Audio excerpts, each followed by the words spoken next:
নমস্কার, সবাইকে স্বাগত। আজকে আমি আলোচনা করব মোডাল ভার্বস সম্পর্কে। তো প্রথমে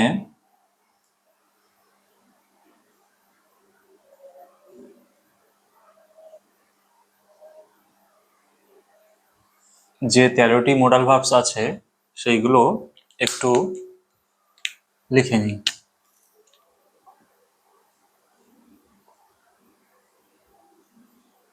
can, could, may, might, shall, should, will, would, must, need,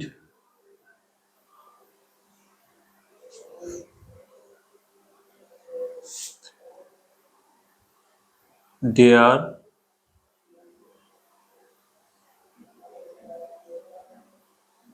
ought to, used to।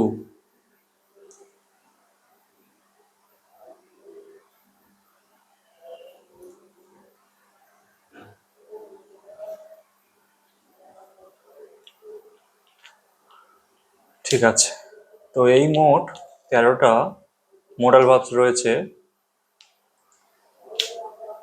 তো প্রথমে জানবো এই মোডাল ভার্বসটা, মানে এই মোডাল ভার্বস কি, মোডাল ভার্বস কাকে বলে। একটা বাক্য লিখি,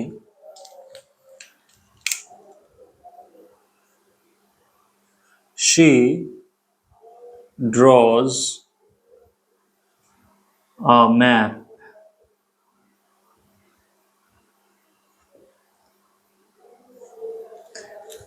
এখানে এই ড্রজ এর মানে হচ্ছে আঁকে।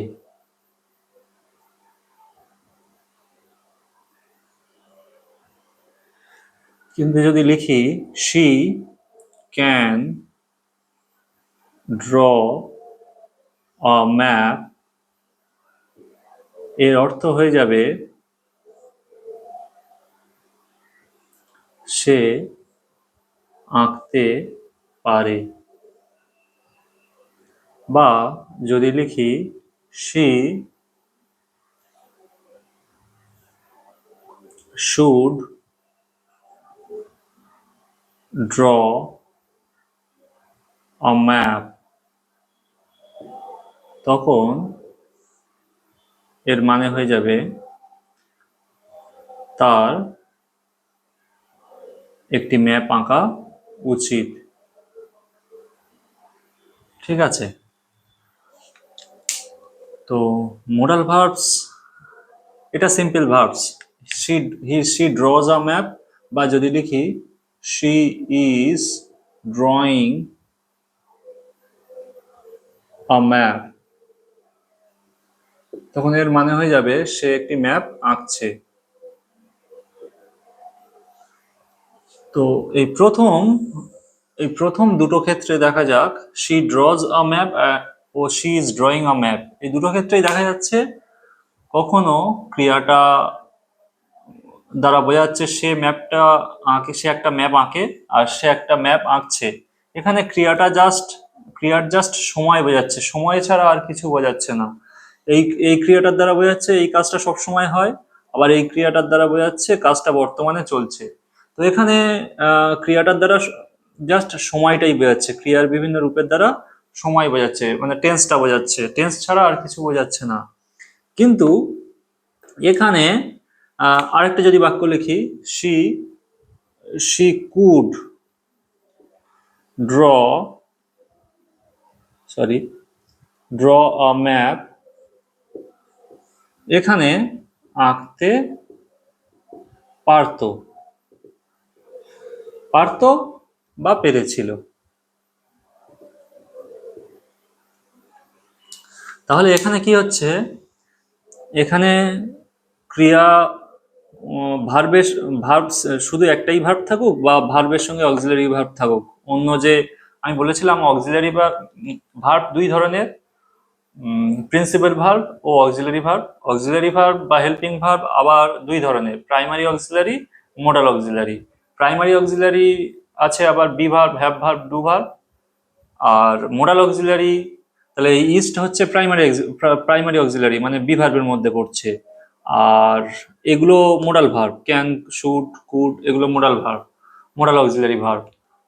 তো এই ভার্ব এক মানে প্রিন্সিপাল ভার্ব রয়েছে, আর এদিকে প্রিন্সিপাল ভার্ব ও প্রাইমারি অক্সিলারি ভার্ব রয়েছে। তো এগুলো থাকলে জাস্ট সময় বোঝায়, কিন্তু যদি এই মোডাল অক্সিলারি ভার্বগুলো থাকে তাহলে এর দ্বারা কি ক্রিয়ার একটা মানে মোড বা ধরন বোঝায়। কি ধরন বোঝায়?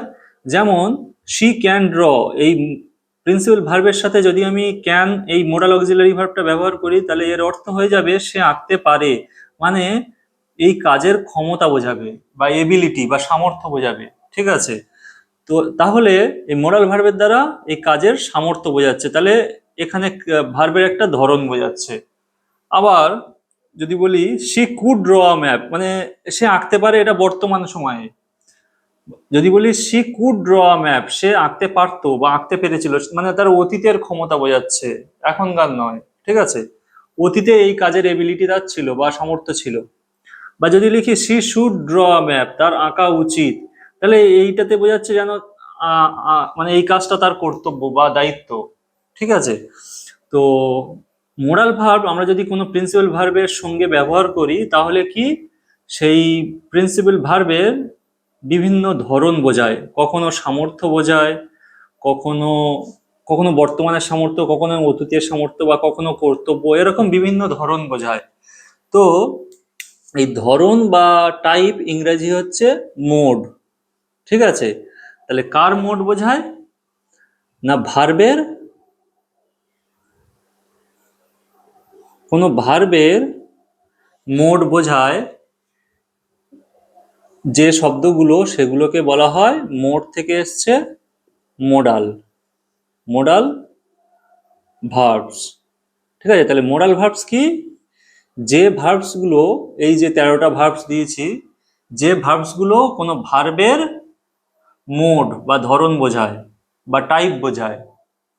ঠিক আছে, মানে ভার্বটা যেভাবে ব্যবহার হয়, যে ওয়েতে ব্যবহার হয় বা যে টাইপে ব্যবহার হয়, সেই টাইপগুলোকে তাহলে কি বলে? এইগুলোকে মোডাল ভার্ব বলে। কেন? এইগুলো যে ভার্বেরকে সাহায্য করে, যে প্রিন্সিপাল ভার্বকে সাহায্য করে, তার ধরনটা বোঝায়, তার এই মোড বা ধরনটাকে বোঝায়, এবং তাকেই বলা হয় মোডাল ভার্ব। ঠিক আছে, তো মোডাল ভার্ব আপাতত এইটাকেই বলে। এইবার আমরা এই যে প্রত্যেকটা, আচ্ছা মোডাল ভার্ব তাহলে আমরা জেনে নিলাম কি মোডাল ভার্ব কি, প্রিন্সিপাল ভার্ব নয়, কিন্তু মোডাল ভার্ব গুলো কি সব অক্সিলারি ভার্ব, এগুলো মেন ভার্বকে বা প্রিন্সিপাল ভার্বকে সাহায্য করতে ব্যবহার হয়। আরেকটা জিনিস জেনে রাখো, মোডাল ভার্বের কিন্তু প্রাইমারি অক্সিলারি আর মোডাল অক্সিলারির মধ্যে পার্থক্য কি? এই যে এই যেমন একটা প্রাইমারি অক্সিলারি আছে ইজ, ইজ এর প্রেজেন্ট ফর্ম আছে, ইজ এর প্রেজেন্ট ফর্ম আছে, ইজ এর প্রেজেন্ট ফর্ম ইজ, মানে এটা একটা বি ভার্ব। তো অ্যাম, ইজ, আর, এটা প্রেজেন্ট ফর্ম আছে বি ভার্বের, এর পাস্ট ফর্ম আছে ওয়াজ, ওয়্যার, আর এর পাস্ট পার্টিসিপেল ফর্ম আছে বিন। মানে primary auxiliary conjugation of verbs হয়, মানে তিনটে ফর্ম আছে, অ্যামিজার, ওয়াজ, ওয়্যার, বিন। কিন্তু মোডাল অক্সিলারির কিন্তু সিঙ্গেল ফর্মই থাকে সাধারণত। ঠিক আছে, প্রেজেন্ট, হ্যাঁ সিঙ্গেল ফর্ম বলবো না, মানে এর কমপ্লিট ফর্মগুলো থাকে না, তিনটে রূপ থাকে না, কোনোটার একটাই থাকে আর কোনোটার দুটো থাকে। যেমন ক্যানের, ক্যানের পাস্ট ফর্ম, না এটা বলবো না, ক্যানের পাস্ট ফর্ম কুড হয়, কিন্তু এগুলোর একটা করেই রূপ থাকে, মানে ক্যানের পাস্ট ফর্ম ক্যান্ড হয় না। ঠিক আছে, বা মানে এগুলোর একটাই রূপ হয়। ঠিক আছে, মানে কোনোটার এইরকম তিনটে করে রূপ হয় না, এগুলো সব একটা করেই ফর্ম হয়। হুম, তো মোডাল ভার্বের সঙ্গে প্রাইমারি অক্সিলারির এইটা পার্থক্য। তো এইবার আমরা আমরা তো ইতিমধ্যেই টেন্স, টেন্স সম্পর্কে জেনেছি, টেন্সের অ্যাকশন ভার্ব সম্পর্কে জেনেছি, আবার অ্যাকশন ভার্বের বিভিন্ন টেন্স সম্পর্কে জেনেছি, বি ভার্বের, বি ভার্ব ও হ্যাভ ভার্বেরও সমস্ত টেন্স শিখেছি। এইবার মোডাল ভার্বসের যে 13টা মোডাল ভার্বস আছে সেগুলোরও প্রত্যেকটার ব্যবহার শিখব। তো মোডাল ভার্বগুলো ব্যবহারের আগে আমি এই মোডাল ভার্বগুলো বাক্যে যে গঠন নিয়মে ব্যবহার হয় সেইটা দিয়ে দিই। দুটো গঠন নিয়মে এই মোডাল ভার্বসগুলো কোনো বাক্যে ব্যবহার হয়। প্রথম হচ্ছে modal verb plus simple infinitive.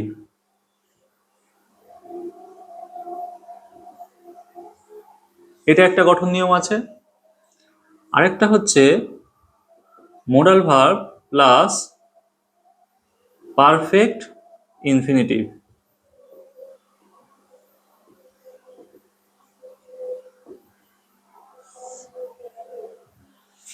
তো এই গঠন নিয়মটা কি? মোডাল ভার্ব সিম্পল ইনফিনিটিভের গঠন নিয়ম হচ্ছে আমি অ্যাসার্টিভ অ্যাফার্মেটিভ গঠন নিয়মটাই দিচ্ছি, দিলে ইন্টারোগেটিভ নেগেটিভ বা ইন্টারোগেটিভ নেগেটিভ এগুলোর গঠন নিয়ম আগেকার মতোই করতে হবে, সেটা আমি বুঝিয়ে দিচ্ছি। অ্যাসার্টিভ অ্যাফার্মেটিভের গঠন নিয়মটাই দিচ্ছি। সাবজেক্ট, তারপর মোডাল ভার্ব, তারপর ভার্বের বেস ফর্ম, তারপর আদার্স। এটা কিন্তু আমি দিলাম অ্যাসার্টিভ অ্যাফার্মেটিভ সেন্টেন্সের, ঠিক আছে। আর পারফেক্ট ইনফিনিটিভে কি গঠন নিয়ম থাকে? সাবজেক্ট, মোডাল ভার্ব, হ্যাভ, ভার্বের পাস্ট পার্টিসিপেল ফর্ম আর আদার্স। এটাও অ্যাসার্টিভ অ্যাফার্মেটিভ দিলাম।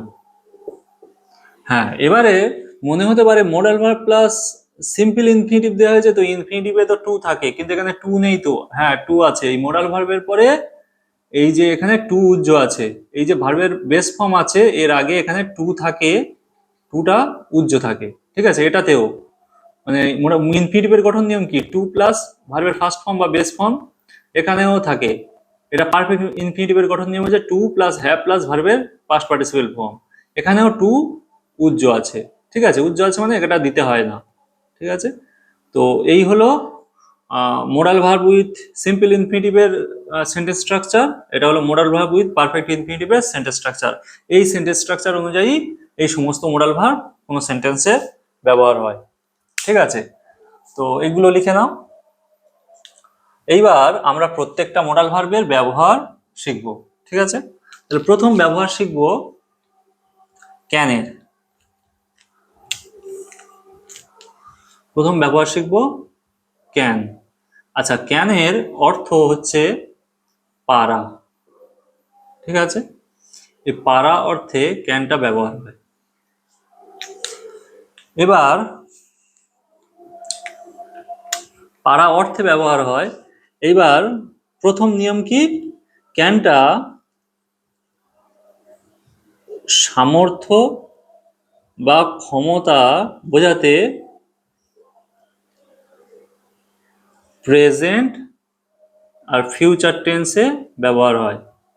প্রেজেন্ট আর ফিউচার টেন্স, সামর্থ্য বা ক্ষমতা বোঝাতে প্রেজেন্ট ও ফিউচার টেন্সে ব্যবহার হয়। তাহলে কেমন বাক্যে দেখা যাক। যেমন বললাম আমি আমি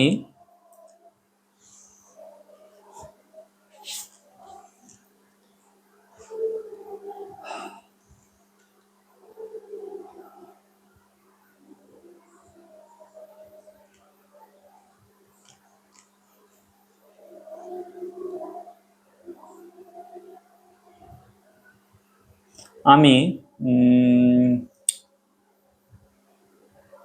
ক্রিকেট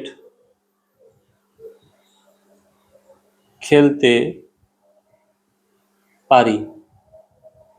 যদিও এটা খুব বড় কোনো কাজ নয়, সামর্থ্য নয়, কিন্তু এখানে কি খেলতে পারি, তাহলে এই পারি কথাটার দ্বারা কি বোঝাচ্ছে? সামর্থ্য বা ক্ষমতা বোঝাচ্ছে। তাহলে এই পারি ইংলিশটাই হচ্ছে ক্যান, ঠিক আছে। তাহলে আমরা সাজাবো কি? এটা অ্যাসার্টিভ অ্যাফার্মেটিভ সেন্টেন্স, আমি ক্রিকেট খেলতে পারি। তাহলে গঠন নিয়মটা কি হবে? সাবজেক্ট আমি আই, তারপর মোরাল ভার্ব, হ্যাঁ এবার বলে দিই কখন এই গঠন নিয়মটা ইউজ হবে আর কখন এই গঠন নিয়মটা ইউজ হবে। আমি সেন্টেন্স করতে করতে বেশিরভাগ সাধারণত প্রেজেন্ট টেন্সের ক্ষেত্রে এই গঠন নিয়মটা ব্যবহার হয়, প্রথম গঠন নিয়মটা, মানে এই নিয়মটাই বেশিরভাগ ব্যবহার হয়।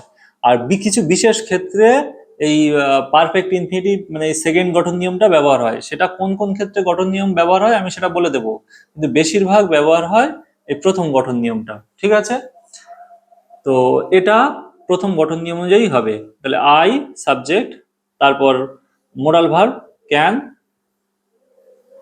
আই ক্যান, ভার্বের base form play, I can play, আর অবজেক্ট বা আদার্স যাই থাকুক সেটা লিখবো cricket, I can play cricket হলো, আই ক্যান প্লে ক্রিকেট, আমি ক্রিকেট খেলতে পারি। এটা বর্তমানের দিয়েছি। এটা ভবিষ্যতে যদি কথা বলতাম, পারি না দিয়ে যদি দিতাম আমি ক্রিকেট খেলতে পারবো, সেখানেও আই ক্যান প্লে ক্রিকেট হতো। ঠিক আছে, এই ক্ষেত্রে একটা কথা বলে দিই, এই যে আমি লিখলাম আমি ক্রিকেট খেলতে পারি, আই ক্যান প্লে ক্রিকেট, কিন্তু আবার ফিউচারেও আমি ক্রিকেট খেলতে পারবো, তখনও দিচ্ছি কি আই ক্যান প্লে ক্রিকেট। তাহলে এখানে কি একটা অর্থের অস্পষ্টতা, মানে অস্পষ্টতা থাকতে পারে। তো সেইটার জন্য একটা বিকল্প উপায় আছে, সেটা হচ্ছে ক্যানের পরিবর্তে বি এবল টু ইউজ করা, ব্যবহার করা। ঠিক আছে, তাহলে এইটা ইউজ করলে কিন্তু মানে বিশেষত করে ফিউচার টেন্সের ক্ষেত্রে তাহলে কিন্তু এই অস্পষ্টতা থাকে না। তাহলে আই ক্যান, আমি ক্রিকেট খেলতে পারি যদি দিই, আমি ক্রিকেট খেলতে পারি, তাহলে আমি দেব আই ক্যান প্লে এর জায়গায় দেব কি আই অ্যাম, বি, বি মানে বির প্রেজেন্ট ফর্ম, বি ভার্বের প্রেজেন্ট ফর্ম হচ্ছে am, I am able to, I am able to play, play, I am able to play cricket, আমি ক্রিকেট খেলতে পারি। একই অর্থ, আই ক্যান প্লে ক্রিকেট মানে যা, I am able to play cricket তাই। আর বি এবল টু প্লাস ভার্বের first form, এইটা ব্যবহার করা যেতে পারে। ঠিক আছে, আর যদি আমি এটা পাস্ট ফিউচারে লিখি তাহলে কি হবে, আই শ্যাল বা উইল যা হোক কিছু একটা দিতে হবে, শ্যাল তারপরে be verb, I shall be able to play cricket. এইভাবে করলে তখন এইটার মানে কি, এটার মানে হচ্ছে খেলতে পারবো। তাহলে এটা লিখলে তাহলে কি ফিউচারটা ভালো করে, ফিউচার টেন্সের সামর্থ্য বোঝাচ্ছে সেটা ভালো করে বোঝা যায়। আর এটা লিখলে প্রেজেন্ট টেন্সের সামর্থ্য বোঝাচ্ছে সেটা ভালো করে বোঝা যায়। কিন্তু ক্যানটা দিলে সেটা বিশেষত বোঝায় প্রেজেন্টটা, প্রেজেন্টটাতে বিশেষত বোঝা যায়, ফিউচারটাতে মানে কমনলি ব্যবহার হয় না, প্রেজেন্টটাতেই কমনলি ব্যবহার হয়। তাহলে যখন আমরা প্রেজেন্ট ইউজ করব তখন আমি ক্যান ইউজ করতে পারি, আবার এই বি এবল টু ইউজ করতে পারি, মানে মানে বি এবল টু এই স্ট্রাকচারটা ইউজ করতে পারি, বি এবল টু প্লাস ভার্বের ফার্স্ট ফর্ম।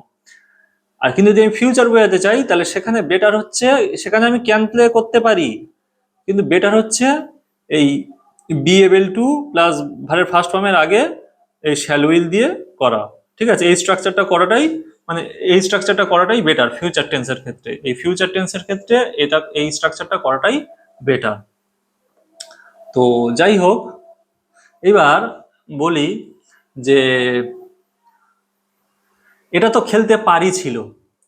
আচ্ছা, এই সাথে আমি কুড, ক্যান বোঝাতে বোঝাতে আমি এই ক্যান বোঝাতে বোঝাতে ক্যানের, ক্যানটা বর্তমানের সামর্থ্য বা ক্ষমতা, প্রেজেন্ট বা ফিউচারের টেন্সের ক্ষমতা বা সামর্থ্য বোঝাতে ব্যবহার হয়।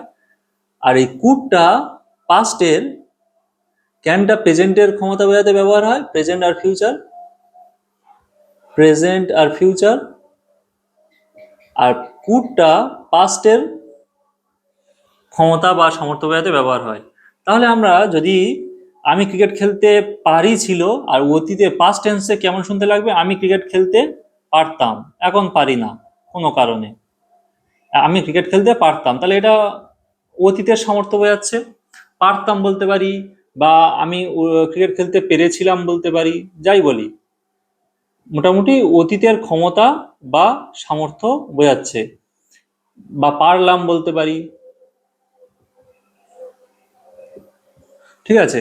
তাহলে আমি ক্রিকেট খেলতে পারতাম, পেরেছিলাম বা পারলাম, যাই বলি, তাহলে অতীতের যখন ক্ষমতা বোঝাবে, তাহলে এই ক্যানের পরিবর্তে শুধু আমরা কি ইউজ করব? Could. I could play cricket. আর যদি আমি বি এবল টু ইউজ করি তাহলে কি হবে? এই এম এর জায়গায় হয়ে যাবে I was able to play cricket. এইবারে একটা জিনিস দেখো, এইবার আমি যদি নাবাচক করি, আমি এগুলো তো সব অ্যাসার্টিভ অ্যাফার্মেটিভ দেখালাম, আমি যদি নাবাচক করি, আমি খেলতে পারতাম, প্রথমে ক্যান থেকে বলে আসি, যদি আমি আই ক্যান প্লে ক্রিকেট দিতাম এবং I am able to play cricket, দুটোরই মানে একই। আই ক্যান প্লে ক্রিকেট, আমি ক্রিকেট খেলতে পারি। আর যদি বলি, আমি ওটার লেখাটা পাল্টালাম না, আমি মুখে বলছি, তোমরা লিখে নিতে পারো। আমি যদি বলি আমি ক্রিকেট খেলতে পারি না, তখন কি এই ক্যানের পরে নট চলে আসবে, কারণ নট বসানোর নিয়ম কি? মোরাল ভার্বের মানে অক্সিলারি ভার্বের পরে নট বসে, আর এখানে অক্সিলারি ভার্ব হচ্ছে ক্যান, ওর পরে নট বসালে হয়ে যাবে। এবারে একটা জিনিস জেনে রাখো, এই ক্যানের সঙ্গে নট বসানোর নিয়ম হচ্ছে ক্যানের সাথে সাথে নট বসে, মানে মাঝখানে স্পেস হয় না। আমি এইরকম লিখতে পারি ক্যান নট, বা এরকম লিখতে পারি, কন্ট্রাকশনে লিখলে তো এরকম হয় ক্যান্ট, কিন্তু আমি কন্ট্রাকশনে যদি নাও লিখি তাহলে কিন্তু এই মাঝখানে স্পেস হবে না, ক্যান নট। ঠিক আছে, তাহলে আই ক্যান নট, এই ক্যান প্লেটা হয়ে যাবে কি ক্যান নট, তারপরে এটা ক্যান নট হয়ে যাবে, I can not play cricket, আমি ক্রিকেট খেলতে পারি না। আর যদি আমি এই বি এবল টু তে নেগেটিভ করতে চাই, তাহলে কি করতে হবে? এই এম এর পরে নট বসিয়ে দিতে হবে, I am not able to play cricket. হয় আমি I am not able to play cricket করতে পারি, বা আরেকটা উপায় আছে, এটা আমি করতে পারি I am unable to play cricket. এটাও করা যায়, মানে বি ভার্ব, মানে বি এবল টু এটা হ্যাঁবাচক বাক্যে, আর বি আনএবল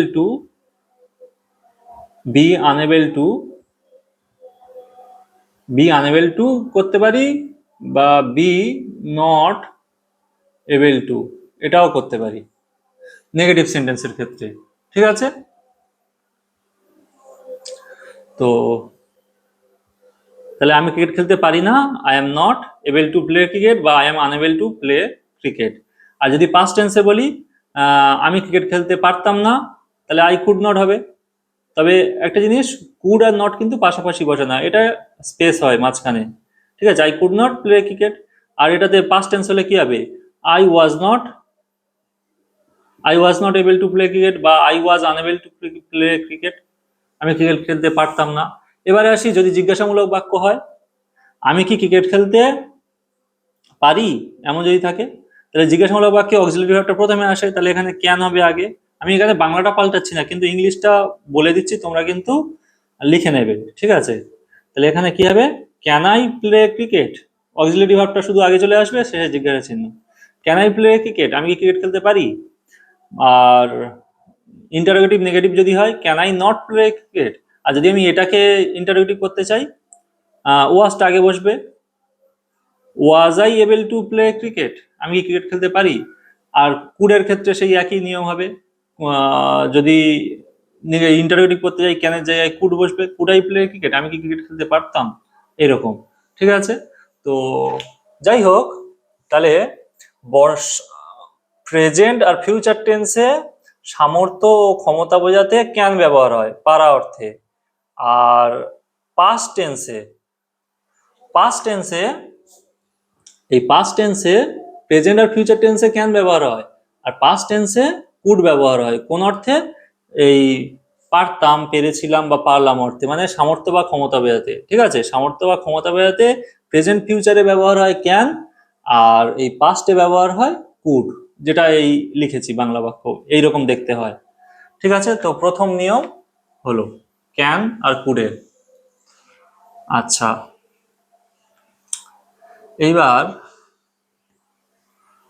এইবার ক্যানের সঙ্গে আমি মেয়ের পার্থক্যটা বলে দিই। মে মোডাল ভার্ব।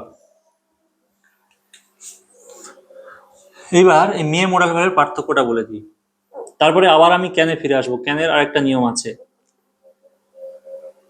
আচ্ছা, মে মানেও পারা, ঠিক আছে, তবে এই মে মোডাল ভার্বটা ব্যবহার হয় কিসের ক্ষেত্রে? সম্ভাবনা বোঝাতে। সম্ভাবনা বোঝাতে, পসিবিলিটি, ঠিক আছে। তো কিসের, কোন কোন টেন্সের? এটাও একই, প্রেজেন্ট আর ফিউচারের। প্রেজেন্ট আর ফিউচার টেন্সের সম্ভাবনা বোঝাতে মে ব্যবহার হয়। যেমন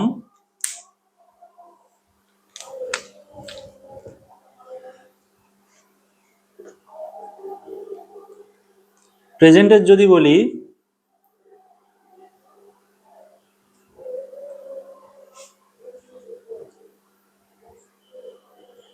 সে আজ বাড়ি ফিরতে পারে।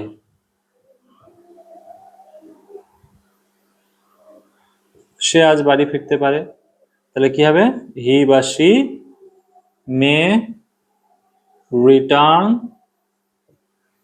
হোম টুডে, হলো। আর ফিউচারের যদি বলি, এটা আজ না দিয়ে আগামীকাল।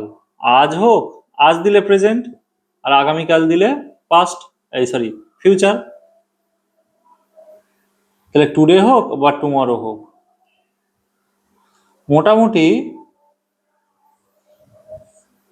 আজ দিলে প্রেজেন্ট আর আগামীকাল দিলে ফিউচার।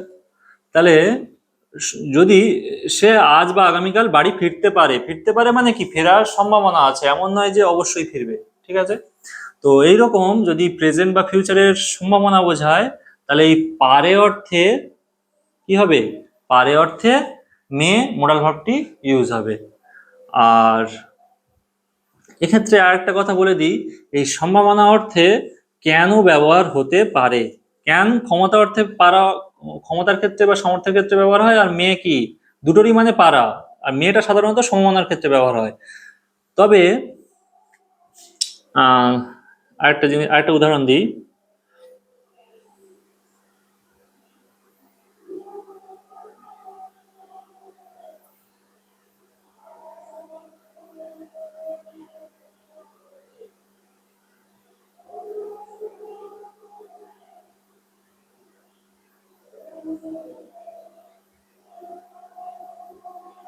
আচ্ছা, তো এই এই নিয়মটা ঠিক আছে। এর পরের নিয়মে বলছি, যেটা বলতে চাইছিলাম। আচ্ছা, তো আবার আমরা ক্যানের নিয়মে ফিরে আসব। ক্যানের দ্বিতীয় নিয়ম হচ্ছে, ক্যানের দ্বিতীয় নিয়ম হচ্ছে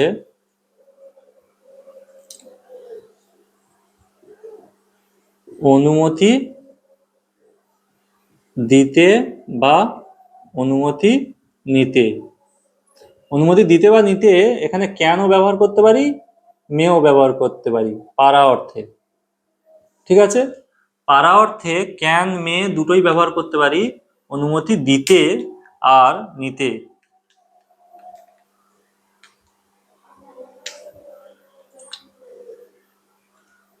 আচ্ছা, একটু আগে,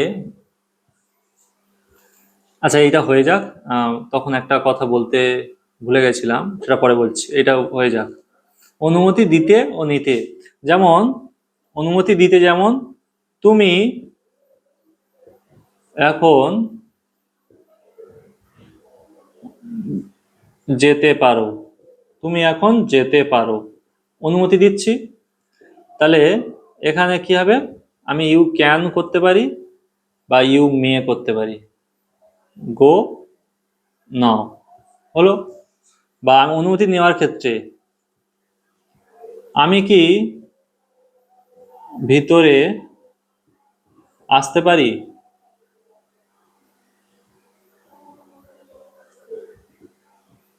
এখানে আমি মে ইউজ করতে পারি, ক্যান ইউজ করতে পারি। এক্ষেত্রে বলি, মেয়েটা একটু ফর্মাল আর ক্যানটা ইনফর্মাল। ঠিক আছে, যদি ফর্মাল সিচুয়েশনে থাকা হয় মানে অফিসিয়াল সেটিং, হ্যাঁ, এইরকম সিচুয়েশনে থাকলে মেয়েটা করাটা বেটার। আর ক্যানটা ইনফর্মাল সিচুয়েশন মানে পরিচিত কোনো জায়গায় যেখানে অফিসিয়াল ব্যাপার ট্যাপার নয়, হ্যাঁ, এইরকম সিচুয়েশনে এই অনুমতি নেওয়ার ক্ষেত্রে ক্যান ইউজ করতে পারি। ঠিক আছে, তো অনুমতি দিতে ও নিতে আমরা ক্যান মডাল ভার্ব ইউজ করতে পারি, ক্যান মে দুটোই করতে পারি। এইবার ক্যানের নিয়ম হয়ে গেছে।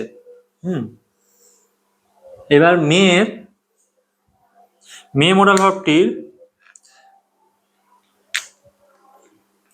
দ্বিতীয় নিয়মে আসি। দ্বিতীয় হয়ে গেল, ক্যান আর মের দুটো নিয়মই হয়ে গেল। মের তৃতীয় নিয়মে আসি, মে মডাল ভার্বটি। এবার মে মডাল ভার্বের তৃতীয় নিয়ম হচ্ছে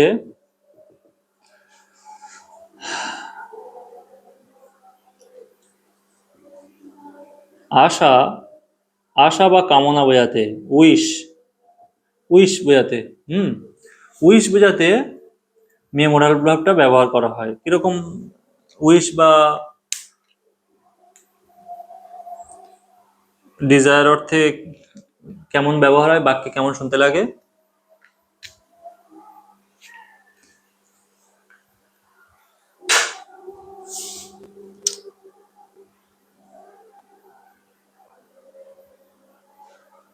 ঈশ্বর তোমাকে আশীর্বাদ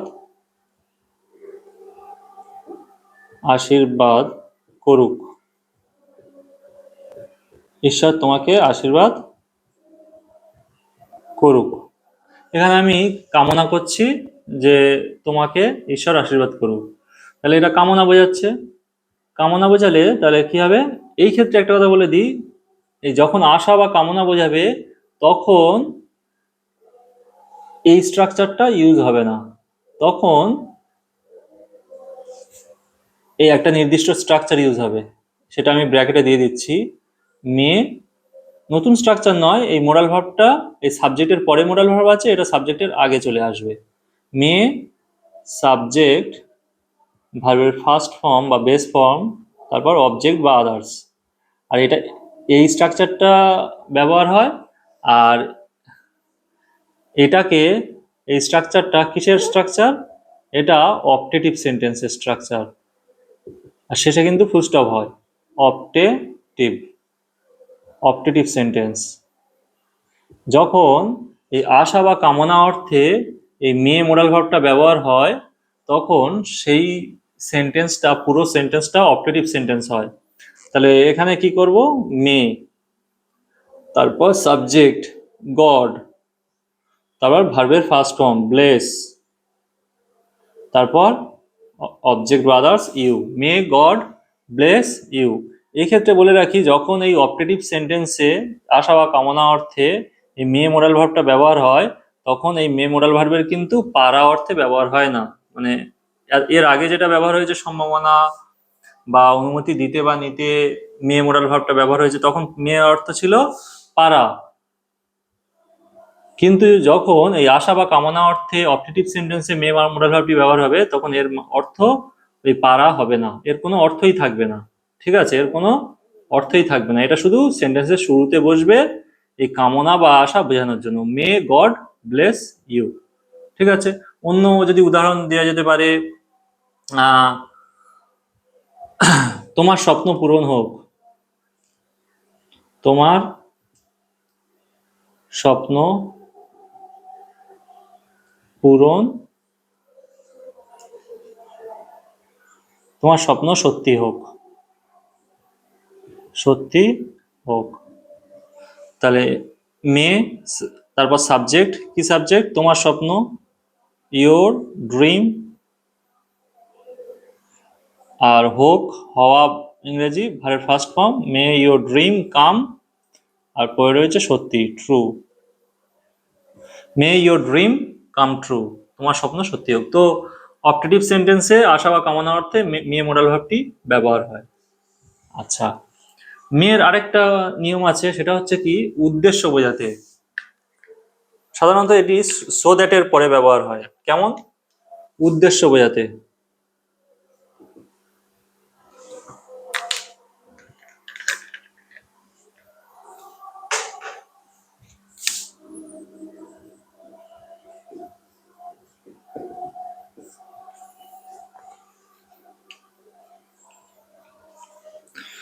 উদ্দেশ্য, যেমন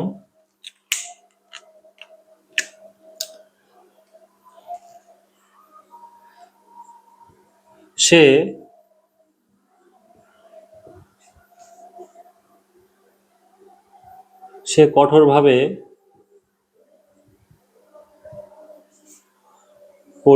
কাজ করছে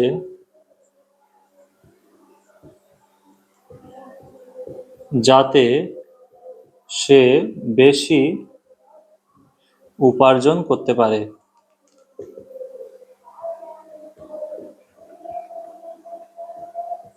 এখানে উদ্দেশ্য বোঝাচ্ছে, মানে তার কঠোরভাবে কাজ করার উদ্দেশ্য কি? যাতে সে বেশি উপার্জন করতে পারে, এইটাই তাহলে উদ্দেশ্য। তাহলে এই বাক্যটাতে আমরা মোডাল ভার্ব ইউজ করব, এই মে মোডাল ভার্বটা এই পারে অর্থে মে মোডাল ভার্ব ইউজ করব। তাহলে হি ইজ ওয়ার্কিং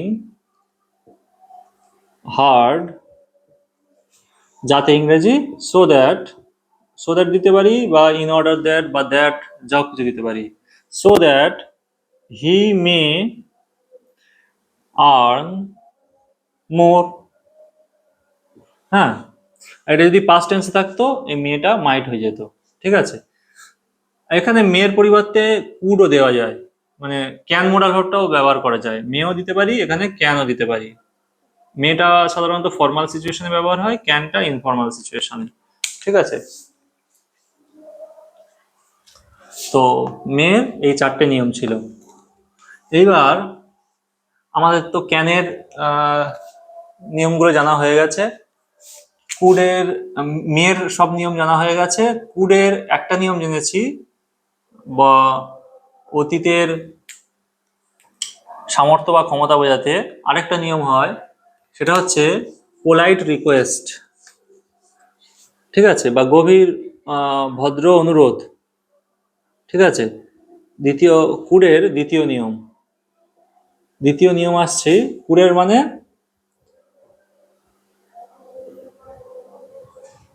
আচ্ছা এটার মানে লিখলাম না, বিভিন্ন পারা অর্থে ব্যবহার হয়। কুডের মানে পারত বা পেরেছিল, এই অর্থে ব্যবহার হয়। তো কুডের দ্বিতীয় নিয়ম কি? বিনম্র অনুরোধ। বিনম্র অনুরোধ বা জিজ্ঞাসা,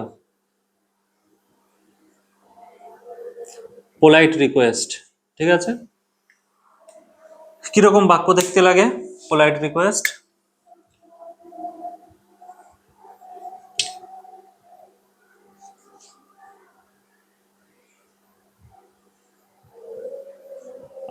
আপনি আপনি কি আমাকে আপনার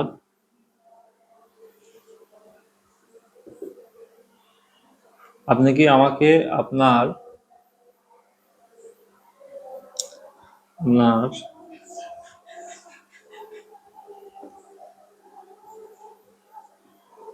আপনি কি আমাকে কিছু টাকা দিতে পারবেন?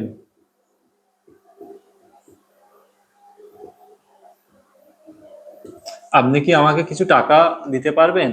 এখানে দেখো খুব ভদ্রভাবে বলা হচ্ছে, মানে ও বিনম্রভাবে।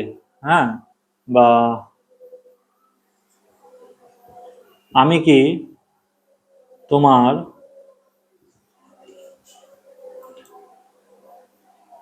সাইকেলটা নিতে পারি?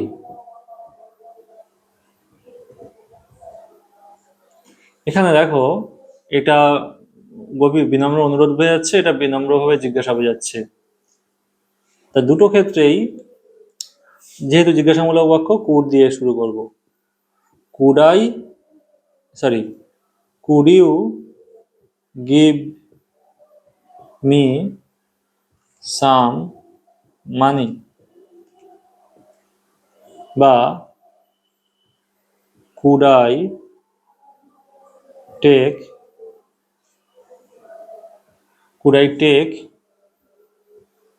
Your bicycle. এখানে দেখো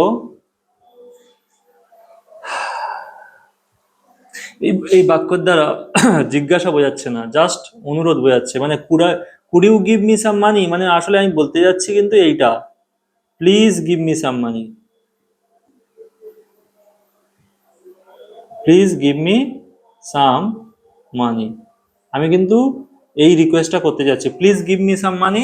এইটা না বলে পোলাইট ভাবে বলছি কি, জিজ্ঞাসামূলক বাক্যে ব্যবহার করে বলছি could you give me some money, আপনি কি আমাকে কিছু টাকা দিতে পারবেন। মানে আমি আসলে বলতে চাচ্ছি অনুগ্রহ করে আমাকে কিছু টাকা দিন, দয়া করে আমাকে কিছু টাকা দিন।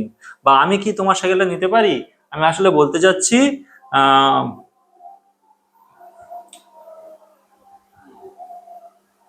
Please allow me to take your bicycle. ঠিক আছে, তো এগুলো এখানে কুড ব্যবহার হচ্ছে এই পোলাইট রিকোয়েস্ট বা বিনম্র অনুরোধের ক্ষেত্রে। ঠিক আছে, এই ক্ষেত্রে আমি একটা কথা বলে দিই, এই কুডের সঙ্গে আমি উডের পার্থক্যটা বলে দিই। উড এই মোডাল ভার্বটাও এই বিনম্র অনুরোধের ক্ষেত্রে ব্যবহার হয়। শুধু একটাই পার্থক্য থাকে, এই দিতে পারবেন, এই পারা কথাটা তো আছে, সেখানে এই পারবেন কথাটা থাকবে না। যদি উড ব্যবহার হয় তখন হবে দেবেন, মানে এই পারা কথাটা থাকবে না, বা এই পারি কথাটা থাকবে না, তখন এরকম থাকবে নেব। ঠিক আছে, যখন উড ব্যবহার হবে। তাহলে যদি এমন থাকে আমি কি আপনি কি আমাকে কিছু টাকা দিতে পারবেন, এই আপনি কি আমাকে কিছু টাকা দিতে পারবেন বললে হবে could you give me some money. আর যদি থাকে আপনি কি আমাকে কিছু টাকা দেবেন, তখন হবে কি বলতো, তখন কুডের জায়গায় শুধু কুডের জায়গায় শুধু উড বসে যাবে। Would you give me some money এর মানে হচ্ছে আপনি কি আমাকে কিছু টাকা দেবেন। আর যদি আমি উডের জায়গায় কুড লিখি তখন হবে আপনি কি আমাকে কিছু টাকা দিতে পারবেন। একইভাবে আমি কি তোমার সাইকেলটি নিতে পারি, তখন হবে could I take your bicycle. আর যদি আহ, আমি কি তোমার সাইকেলটি নেব, তখন হবে কি would I take your bicycle. এইরকম হবে। ঠিক আছে, এইবার এই ক্ষেত্রে আমি যদি তোমরা এই তাহলে আমরা উডের একটা ব্যবহার বলে দিলাম, যে উড আর কুড এই পোলাইট রিকোয়েস্টে ব্যবহার হয়। ঠিক আছে, কুডের মানে থাকে আর উডের মানে থাকে না, এই পার্থক্য। এবার একটা কথা বলি, এই যে রিকোয়েস্টের ক্ষেত্রে আমরা কেন ব্যবহার করতে পারি, মানে পারবেন কথাটা আমরা কেন ব্যবহার করতে পারি, বা পারি কথাটাই কেন ব্যবহার করতে পারি, কিন্তু ক্যান আর কুডের মধ্যে পার্থক্য কি হবে। যদি আমরা ক্যান ব্যবহার করি, এই কুড না ব্যবহার করে আমরা যদি ক্যান ব্যবহার করি, তাহলে অর্থ কি হবে, মানে অর্থ একই থাকবে, কিন্তু ক্যান ব্যবহার করলে মানে রিকোয়েস্টটা পোলাইট হবে না। জাস্ট আমি জিজ্ঞাসা করছি যে আপনি আমাকে কিছু টাকা দিতে পারবেন না পারবেন না, শুধু সেইটা বলুন, আমার ক্ষমতা আছে দেওয়ার, এই অর্থ বোঝাবে যদি আমি ক্যান ব্যবহার করি। আর যদি আমি কুড ব্যবহার করি তাহলে বোঝাবে এইটা, প্লিজ গিভ মি সাম মানি, না আমি বলতে চাচ্ছি দয়া করে আমাকে টাকা দিন কিছু। আর কিন্তু কুড দিলে ওই অর্থ হচ্ছে কুড বা উড। আর যদি আমি ক্যান দিয়ে দিই তখন কি সেইটা কিন্তু ওই অনুরোধ বোঝাবে না, জাস্ট আমি জিজ্ঞাসা করছি যে আপনি দিতে পারবেন না পারবেন না সেটা বলুন। এখানেও আমি যদি কুড়াই টেক ইউর বাইসাইকেল, আমি কি আপনার সাইকেলটা নিতে পারি, আমি কি তোমার সাইকেলটা নিতে পারি, এখানে যদি আমি ক্যান দিতাম তাহলে অর্থ হতো আমি তোমার সাইকেলটা নিতে পারি না পারি না, শুধু সেইটা বলো। মানে জিজ্ঞাসা করছি, মানে এই পোলাইট অর্থে ব্যবহার হচ্ছে না, এই পোলাইটনেসটা আনার জন্য, বিনম্রতাটা আনার জন্য কিন্তু কুড ব্যবহার করতে হবে। ঠিক আছে, তো এখানে আমরা কেন ব্যবহার করতে পারি, কুডও ব্যবহার করতে পারি। ক্যান ব্যবহার করলে পোলাইট হবে না, আর কুড ব্যবহার করলে পোলাইট হবে, বিনম্র হবে। ঠিক আছে, তাহলে কুডটা কিসে ব্যবহার হয়, পোলাইট রিকোয়েস্টে কুড আর উড। আচ্ছা, আমরা এবার পরবর্তী মডাল ভার্বে যাব। কুডের এই নিয়মটাই ছিল। এর পরবর্তী মডাল ভার্বস যাব। তো তো ক্যানের সব হয়ে গেল, কুডের সব নিয়ম হয়ে গেল, মে হয়ে গেল। আচ্ছা, মাইটটা বলা হয়নি। মাইট, মাইট মানে যেমন ক্যানটা বর্তমানের ক্ষমতা বা সামর্থ্য বোঝাতে বর্তমানের ভবিষ্যতের ক্যান ব্যবহার হয়, কুডটা পাস্টের ব্যবহার হয়। ঠিক ওই রকম সম্ভাবনা বোঝাতে প্রেজেন্ট আর ফিউচারে মে ব্যবহার হয়, আর পাস্টে মাইট ব্যবহার হয় সম্ভাবনা বোঝাতে। সম্ভাবনা বোঝাতে, সম্ভাবনা বা পসিবিলিটি বোঝাতে পাস্ট টেন্সে মে ব্যবহার হয়। তাহলে বাক্যটা কেমন শুনতে লাগে? তুমি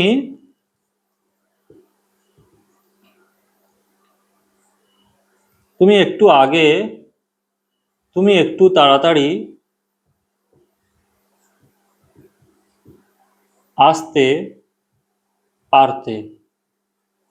তুমি একটু তাড়াতাড়ি আসতে পারতে মানে বলতে যাচ্ছি যে তুমি একটু তাড়াতাড়ি আসতে পারতে কিন্তু আসনি।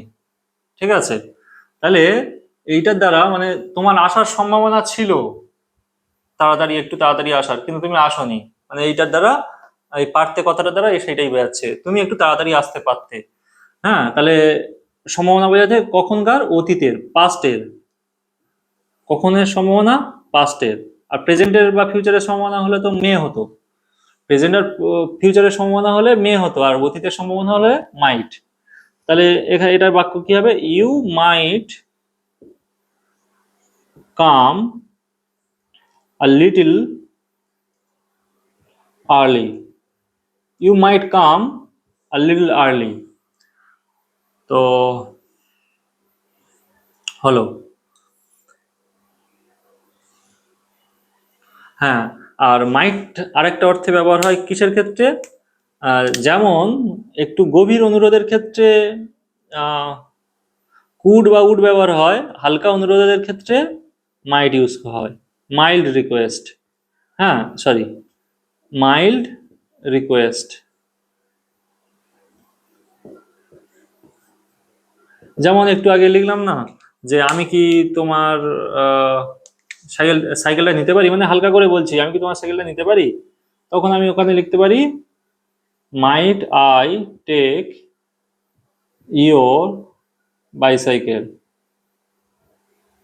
মাইট আই টেক ইয়োর বাইসাইকেল মানে আমি কি তোমার সাইকেলটা নিতে পারি। মানে হালকা করে অনুরোধ করছি, মানে খুব গভীর ভাবে নয়। আমি যদি এই মাইটের জায়গায় কুট দিই তাহলে বোঝাবে অনুরোধটা গভীর ভাবে করছি।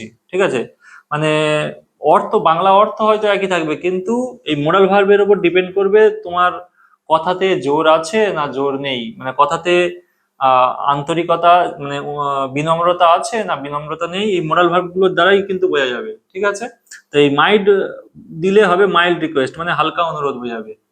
কিন্তু যদি আমি মাইটের জায়গায় কুড দিই বা উড দিই, তখন ওই রিকোয়েস্টটা আরো ডিপ হয়ে যাবে। ঠিক আছে, তো এই ছোটখাটো পার্থক্য আছে। তো আমাদের ক্যান, কুড, মে, মাইট এই চারটে মডেল ভার্ব শেষ হলো। আচ্ছা, পরবর্তী মডেল ভার্ব শ্যাল। শ্যাল ও উইল এই মডেল ভার্ব দুটো, শ্যাল ও উইল এই মডেল ভার্ব দুটো অলরেডি আমরা ফিউচার টেন্সে করে এসেছি টেন্স করানোর সময়। তবুও এখানে আরেকবার দিয়ে দিই, শ্যাল ও উইল। আমরা জানি আই, শ্যাল বসে কোথায়? আই ও উই এর পর। ঠিক আছে, এটা কিন্তু ব্রিটিশ ইংলিশ। ব্রিটিশ ইংলিশে আই আর উই এর পর শ্যাল, আর বাদ বাকি সব ক্ষেত্রে উইল। কিন্তু আমেরিকান ইংলিশে সবটাতে উইল। আমেরিকান ইংলিশে আই উই সব ক্ষেত্রেই, I we you he she they সব ক্ষেত্রেই উইল, কিন্তু ব্রিটিশ ইংলিশে আই উই এর পর শ্যাল, আর বাদ বাকি সব অন্য সাবজেক্টের ক্ষেত্রে হি সি দে কারোর নাম যাই থাকুক সেগুলো উইল হয়। তো যেমন আই শ্যাল, হি উইল, এইরকম। ঠিক আছে, তো শ্যাল আর উইল কিসের ক্ষেত্রে, শ্যাল আর উইল কিসের ক্ষেত্রে ব্যবহার হয়? মানে ফিউচার কোনো অ্যাকশন, ভবিষ্যতের কোনো কাজ বোঝাতে, ভবিষ্যতে কিছু হবে বা ঘটবে বোঝাতে হয়। হুম, ভবিষ্যতে কিছু হবে বা ঘটবে এরকম বোঝালে হয় শ্যাল উইল ব্যবহার হয়। আমরা একটা ফিউচার টেন্সে অলরেডি শিখে এসেছি, যেমন সে চিন্তিত হবে, সে খুশি হবে, সে খুশি হবে, তাহলে কি হবে? হি উইল, আর হওয়া ইংরেজি বি, হি উইল বি, সে হবে খুশি, হ্যাপি।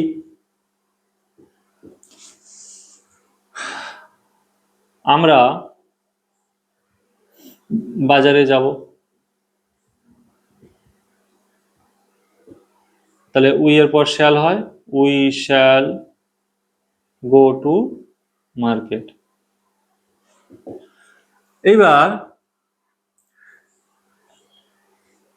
দ্বিতীয় নিয়ম হচ্ছে শ্যাল উইলের যদি ভবিষ্যতে কোনো কিছু হবে বা ঘটবে বোঝাবে, কিন্তু সেটা জোর দিয়ে যদি বোঝায় যে হবেই বা ঘটবেই, এইরকম যদি বোঝায়, তাহলে এই নিয়মটা উল্টে যায়। মানে আই আর উই এর পরে শ্যাল হয়, সেটা উল্টে যাবে, আই আর উই এর পর উইল হবে, আর বাদ বাকি সাবজেক্টের ক্ষেত্রে উইল হতো, সেটা শ্যাল হবে। তাহলে হি উইল হওয়ার কথা যদি বলি সে খুশি হবেই, হ্যাঁ, তাহলে he shall shall be happy. আমরা বাজারে যাবই যদি বলি, তাহলে উই শ্যালটা না দিয়ে উই উইল। ঠিক আছে।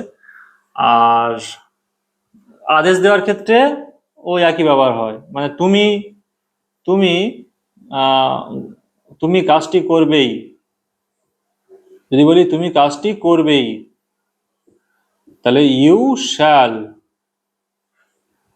Do the work, you shall do the work, এরকম হয়। ঠিক আছে, শ্যাল উইল এর ব্যবহার এইটুকুই। হ্যাঁ, আরেকটা কথা বলে দিই, আরেকটা নিয়ম, যদি কোনো অনুমান বোঝায় তখন কিন্তু শ্যাল বা উইল ব্যবহার হতে পারে প্রসঙ্গ অনুযায়ী। যেমন অনুমান বোঝাতে, বিশেষত এই সাপোজ ভার্বটার পরে, সাপোজ বা প্রবাবিলিটি, সম্ভাবনা বোঝাতে,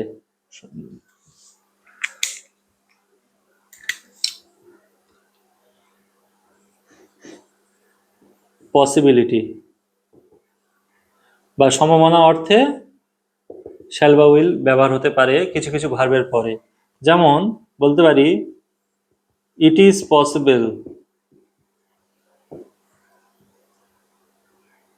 ইট is possible that, it is possible that বলতে পারি, বা আই সাপোজ বলতে পারি, মানে আমার অনুমান, আই সাপোজ মানে আমার অনুমান, আর ইট ইজ পসিবল দ্যাট মানে কি, এটা সম্ভব যে সে ম্যাচটা জিতবে, তাহলে he will win the match, আবার I suppose he will win the match. তাহলে এই সাপোজের পরে কিন্তু এখানে অন্য মোরাল ভার্ব ব্যবহার হবে না, মে, এই এরপরে এই মে মোরাল ভার্ব কিন্তু হবে না, মে মোরাল ভার্ব হবে না। এরপর এই suppose, it is possible that এরকম থাকলে উইল মোরাল ভার্বটি ব্যবহার হবে, উইল হতে পারে, শ্যাল হতে পারে। এখানে হি আছে বলে উইল হয়েছে, আই বা উই থাকলে তখন শ্যাল হতো। যাই হোক, তো শ্যাল উইলের নিয়ম হলো শেষ। এইবার যেটা মিস করেছি সেটা হচ্ছে শুড। শুড মানে জানবো,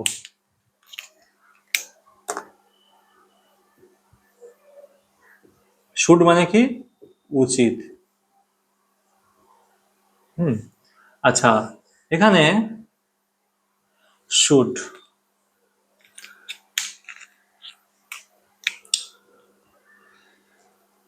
শুড উচিতার্থে ব্যবহার হয়। তোমার বইটি কেনা উচিত, কেনা উচিত। এবার এই উচিত কথাটা বর্তমানেও হতে পারে, ভবিষ্যতে হতে পারে। মানে তাহলে উচিতটা কিসে ব্যবহার হয়? কর্তব্য বা দায়িত্ব বোঝাতে।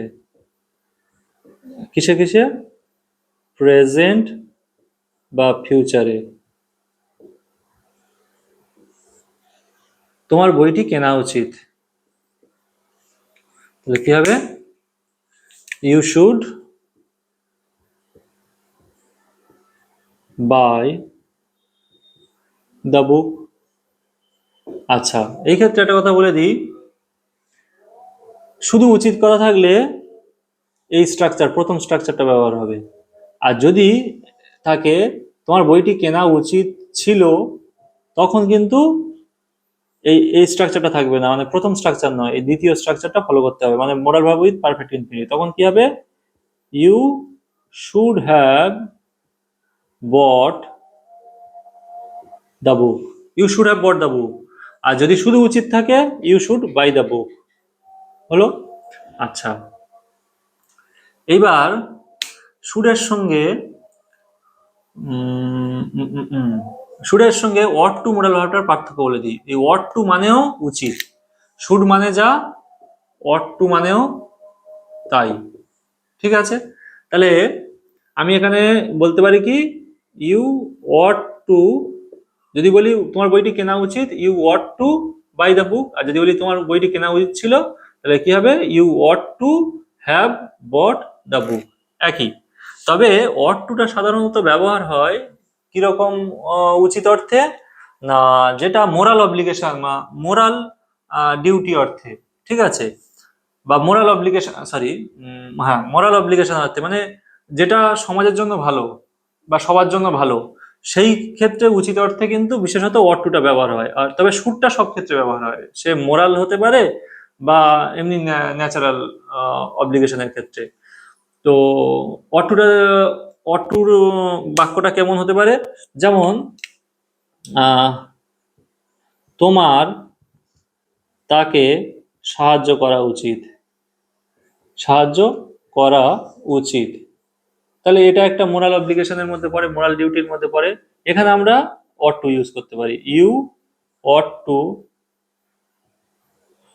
You ought to help him বা her. You ought to help him বা হার।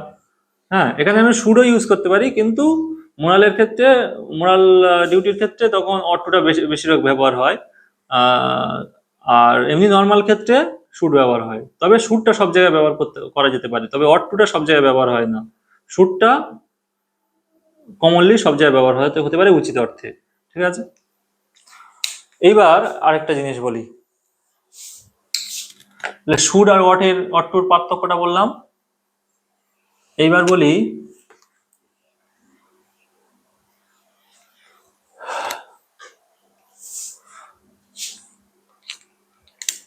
এই উচিত অর্থে তো শুড ব্যবহার করব, এই উচিত অর্থে আরো মোডাল ভার্ব আছে, হ্যাড বেটার, এটা ব্যবহার করা যেতে পারে। হ্যাড বেটার মানে, এটার মানে কোনো কিছু করলে ভালো হয় এইরকম বোঝায়, হ্যাড বেটার। এটা কিন্তু পাস্ট টেন্সের হ্যাড নয়, এটা মোডাল ভার্ব হিসেবে ব্যবহার হয় হ্যাড বেটার অর্থে। মানে যদি বলি যে তোমার বইটি কেনা উচিত, you should buy the book. তোমার বইটি কেনা উচিত, you should buy, sorry, buy the book. You should buy the book. আর যদি বলি তুমি বইটি কিনলে ভালো হয়, এই কেনা উচিত এটা না দিয়ে আমি যদি বলি তোমার বইটি কিনলে ভালো হয়, ঠিক আছে, এইরকম যদি বোঝাই, তখন শুড বাই হবে না, তখন কি হবে? শুডের জায়গায়, শুডের পরিবর্তে হ্যাড বেটার হবে। Had better, you had better buy the book. You had better buy the book. ঠিক আছে, তো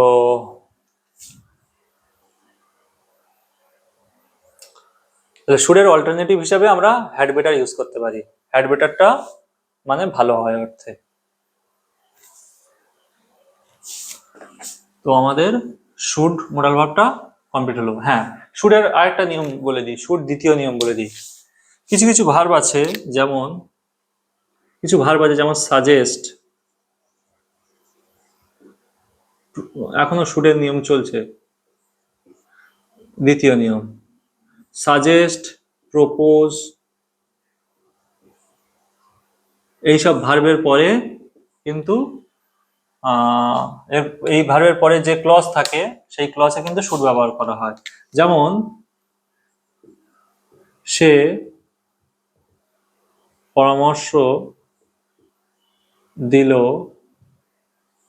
যে তারা, সে পরামর্শ দিল যে বা সে প্রস্তাব দিল যে তারা তারা বাড়িতে থাকবে, বাড়িতে থাকবে। এখানে দেখো তাহলে হি সাজেস্টেড বা proposed, he proposed that they, এবার দেখো এই এই বললাম কি এই প্রপোজ ভার্বটার জন্য এর পরে যে এই ক্লজটা থাকবে সেই ক্লজে এই শুড ব্যবহার হবে। হি প্রপোজ দ্যাট দে, এখানে প্রপোজ থাকুক বা সাজেস্টেড থাকুক যাই থাকুক, এরপরে শুড ব্যবহার হবে। দে শুড, মানে এই স্ট্রাকচার প্রথম স্ট্রাকচারটা ব্যবহার হবে। They should stay at home, they should stay at home. He propose that they should stay at home. তো এই স্ট্রাকচারটা ইউজ হবে। আবার লেট, লেট এই কনজাংশনটার পরে লেট, সরি লেট বলছি, সরি লেস্ট, লেস্ট মানে পাছে না, পাছে না বা যাতে না। এই লেস্ট এই কনজাংশনটার পরে কিন্তু ওই এই স্ট্রাকচারটা ইউজ হয় শুড মোডাল ভার্বটা দিয়ে। যেমন সে আস্তে হাঁটে যাতে না বা পাছে না সে পড়ে যায়।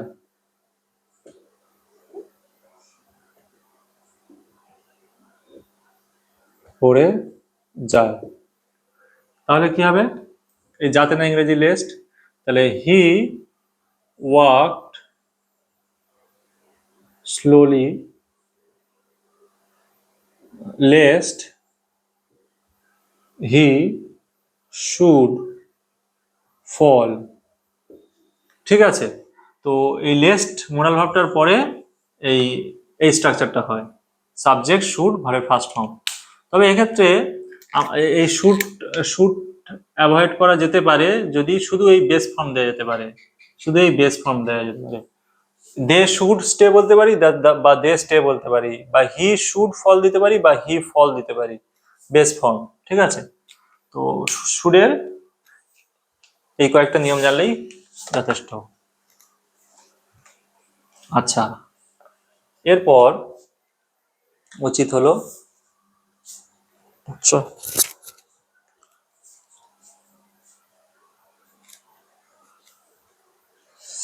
এরপর আমরা জানবো শ্যাল, শুড হয়ে গেল, উইল হয়ে গেল। হ্যাঁ, এবার উড জানবো, উড মোরাল ভার্বটা সম্পর্কে।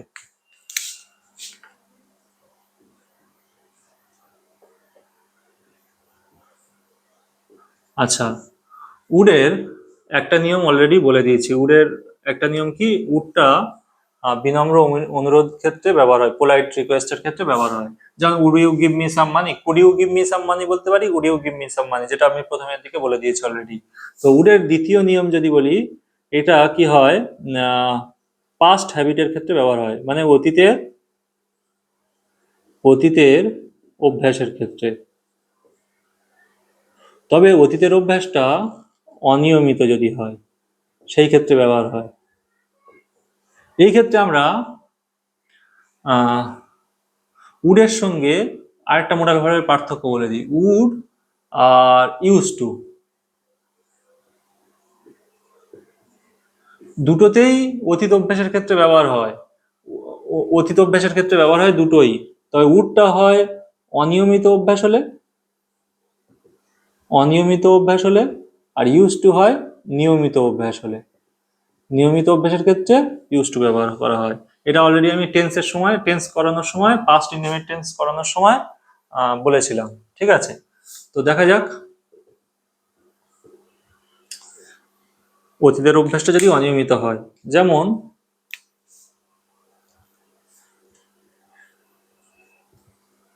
সে ক্লাসে ঘুমাতো। এই ক্লাসে ঘুমাতো এই অভ্যাসটা কিন্তু অনিয়মিত, এমন নয় যে সে রোজ ঘুমাতো, মাঝে মাঝে ঘুমাতো, এটা যারা বোঝাচ্ছে। তাহলে কি হবে? He would sleep in the class. আর যদি এমন এমন কাজ দিই, মানে নিয়মিত অভ্যাসমূলক যদি দিই, তাহলে কি হবে? সেরকম যদি দিই, তারা তারা ওখানে বাস করত। তাহলে তারা ওখানে বাস করত মানে এটা নিশ্চয়ই নিয়মিত অভ্যাস। মানে এমন নয় তো তারা কিছুদিন ওখানে করতো কিছুদিন ওখানে করতো, এমন নয়। মানে বাস করতো মানে পার্মানেন্টলি, সব সময়। তাহলে এখানে কিন্তু আমরা ইউজ টু ইউজ করব। They use to live there, they use to live there হলো। ঠিক আছে,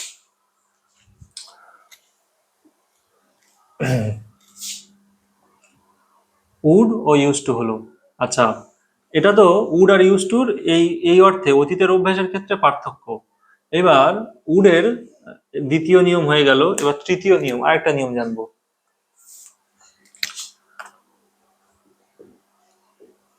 তৃতীয় নিয়ম কি উডের? না, এটা শ্যাল আর উইলের পাস্ট ফর্ম হিসেবে ব্যবহার হয়।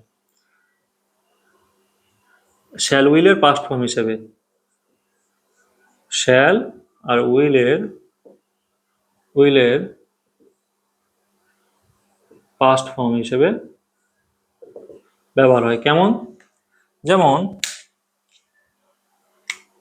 যদি বলি, ধরো যদি আমি এখানে একটা বাক্য লিখি,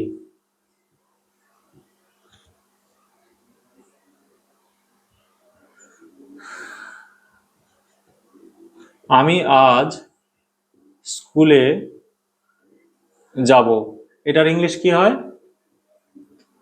I shall go to school today. I shall go to school today. কিন্তু এখানে যদি আরেকটা ক্লজ যুক্ত করে দিই, আমি বলেছিলাম যে, আমি বলেছিলাম যে, এই যদি প্রিন্সিপাল ক্লজ হয়, আর এইটুকু যদি সাবঅর্ডিনেট ক্লজ হয়, আর এটা প্রিন্সিপাল ক্লজ, প্রিন্সিপাল ক্লজ দেখো পাস্ট টেন্সে আছে। প্রিন্সিপাল ক্লজ বলেছিলাম এই পাস্ট টেন্সে আছে, আর এই সাবঅর্ডিনেট ক্লজটা ফিউচার টেন্সে আছে। কিন্তু যে এই ক্লজটা করার আগে শুধু যদি আমি আজ স্কুলে যাব, এটা কিন্তু ফিউচার টেন্সে, ওই জন্য আমরা এখানে ফিউচার টেন্স ইউজ করেছি। কিন্তু এখানে দেখছি যখন আমি এই একটা প্রিন্সিপাল ক্লজ জুড়ে দিচ্ছি, তাহলে জুড়ে দিলে কি হচ্ছে? প্রিন্সিপাল ক্লজটা পাস্ট টেন্সে আছে, আই সেড, তাহলে পাস্ট টেন্স হচ্ছে। যখন এটা প্রিন্সিপাল ক্লজ পাস্ট টেন্সে হচ্ছে, তখন সিকোয়েন্স অফ টেন্সের নিয়ম অনুযায়ী সাবঅর্ডিনেট ক্লজও পাস্ট টেন্সে করতে হবে। তাহলে সাবঅর্ডিনেট ক্লজ পাস্ট টেন্স হলে সাবঅর্ডিনেট ক্লজের যে ভার্বটাকে পাস্ট করা সম্ভব সেটাকে করতে হবে। তাহলে এখানে শ্যালটাকে পাস্ট ফর্ম করা যেতে পারে, শ্যাল আর উইলের পাস্ট ফর্ম হিসেবে কি করতে হবে? উড করতে হবে। তাহলে এখানে উড বসাতে হবে, আই উড।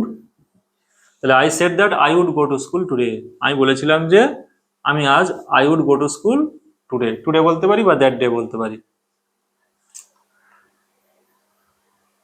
তো শ্যাল উইলের পাস্ট ফর্ম হিসেবে উড ব্যবহার হয়, এই নিয়ম হলো।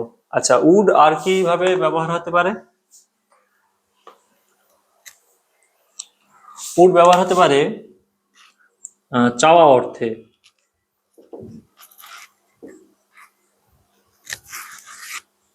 পোলাইট ভাবে চাওয়া অর্থে।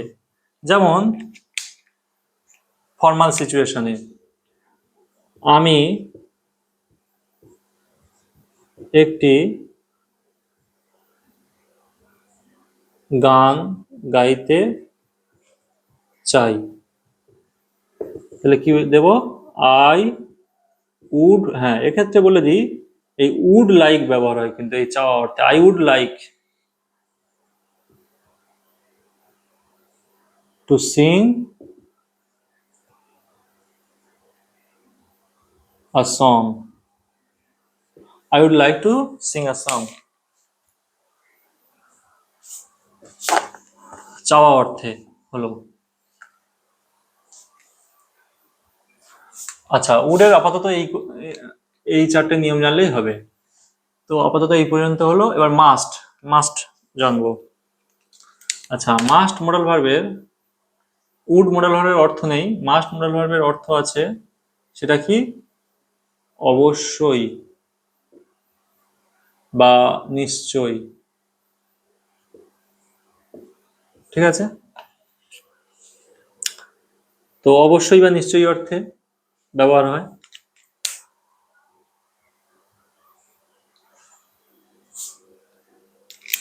মানে বাধ্যতা বোঝাতে, সোজা কথা।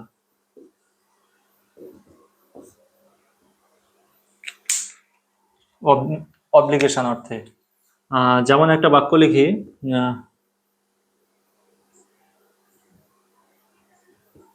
সে অবশ্যই, সে অবশ্যই আহ, নিয়মটি মানবে, নিয়মটি মানবে। হ্যাঁ, এখানে একটা কথা বলে দিই, এই বাধ্যতাটা প্রেজেন্ট আর ফিউচারের ক্ষেত্রে, প্রেজেন্ট আর ফিউচারের ক্ষেত্রে মাস্ট, এই মাস্টের ওই অবশ্যই বা নিশ্চয়ই অর্থে প্রেজেন্ট বা ফিউচারের ক্ষেত্রে আমরা এই প্রথম গঠন নিয়মটা ইউজ করব, আর যখন পাস্ট হবে তখন এই দ্বিতীয় গঠন নিয়ম ইউজ করব। তাহলে যেমন সে অবশ্যই নিয়মটি মানবে, he must obey the rule, he must obey the rule. সে অবশ্যই থাকুক বা নিশ্চয়ই, নিশ্চয়ই থাকুক একই ব্যাপার। সে নিশ্চয়ই নিয়মটি মানবে বা অবশ্যই নিয়মটি মানবে, he must obey the rule. আর যদি এটা পাস্ট টেন্সে থাকে, কিরকম বাক্য হবে? পাস্ট টেন্সে হয়। যদি এমন থাকে, সে নিশ্চয়ই, সে নিশ্চয়ই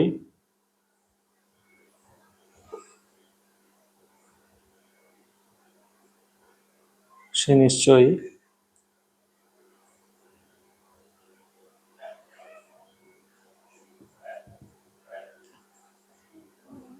সে নিশ্চয়ই দরজাটি ভেঙেছিল। যদি এরকম নিশ্চয়তা বোঝায় আবার পাস্ট টেন্স বোঝায়, তখন আমরা দ্বিতীয় স্ট্রাকচার ইউজ করব। তাহলে হি বা শি মাস্ট, তারপর হ্যাভ ভার্বের third form, she must have broken the door. এইবার এই ক্ষেত্রে একটা কথা বলে দিই,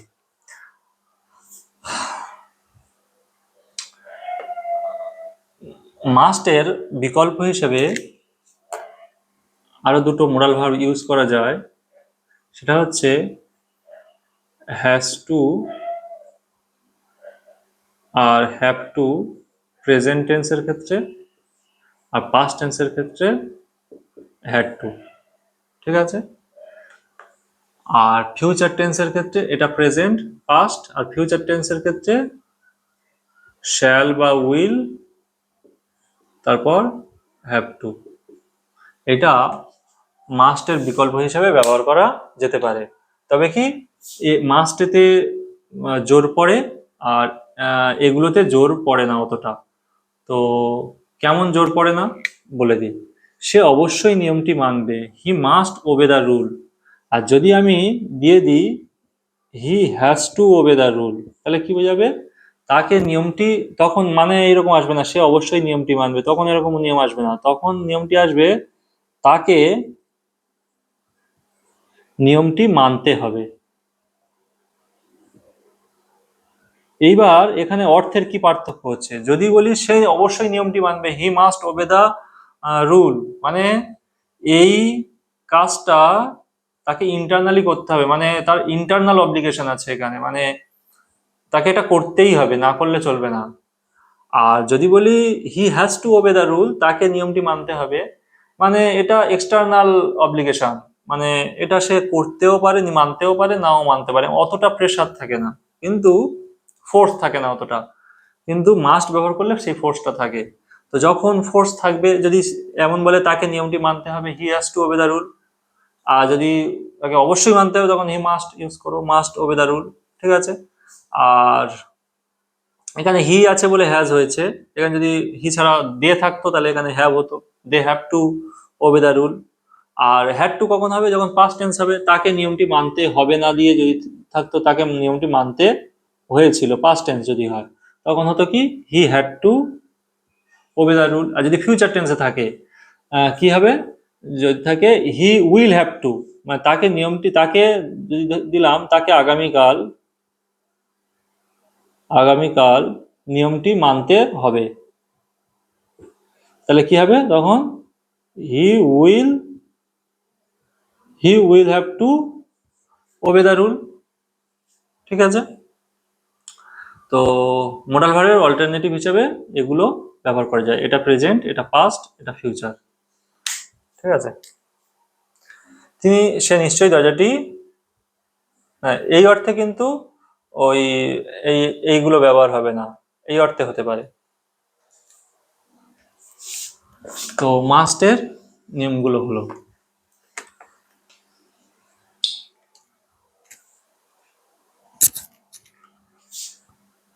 এরপর আছে নিড।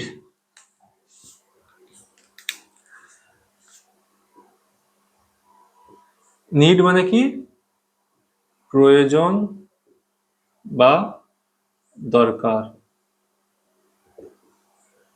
এইবার শোনো, এই নিডটা কিন্তু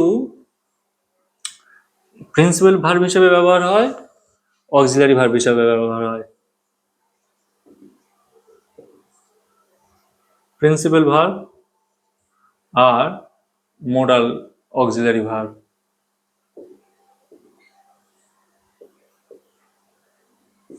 দুটো ক্ষেত্রেই ব্যবহার হয়। প্রিন্সিপাল ভার্ব হলে কিরকম হবে, এটা অ্যাসার্টিভ, যেমন দিচ্ছি,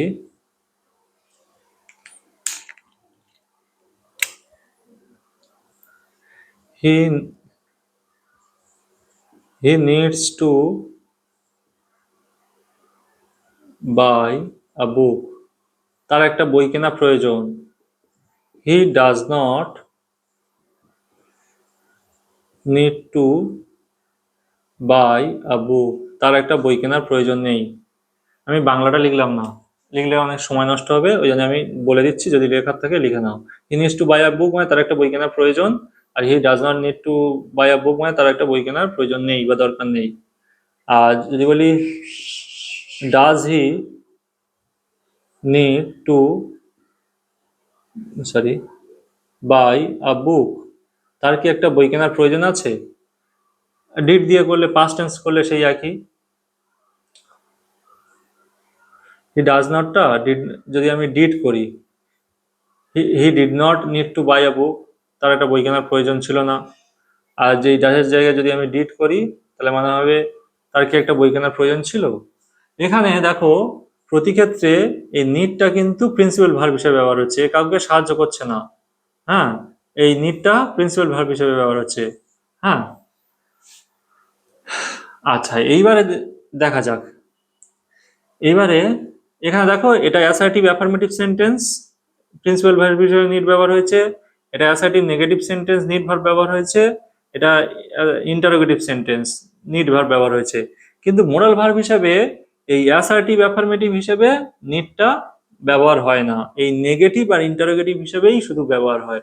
তাহলে এইটাকে আমরা এই একই অর্থ রেখে আমরা মোরাল ভার্ব ইউজ করতে পারবো। He does not need to buy a বুকটা আমরা মোরাল নিডটাকে যদি মোরাল ভার্ব করি তাহলে কি হবে, he need not, he need not buy a book, তার একটা বই কেনার প্রয়োজন নেই।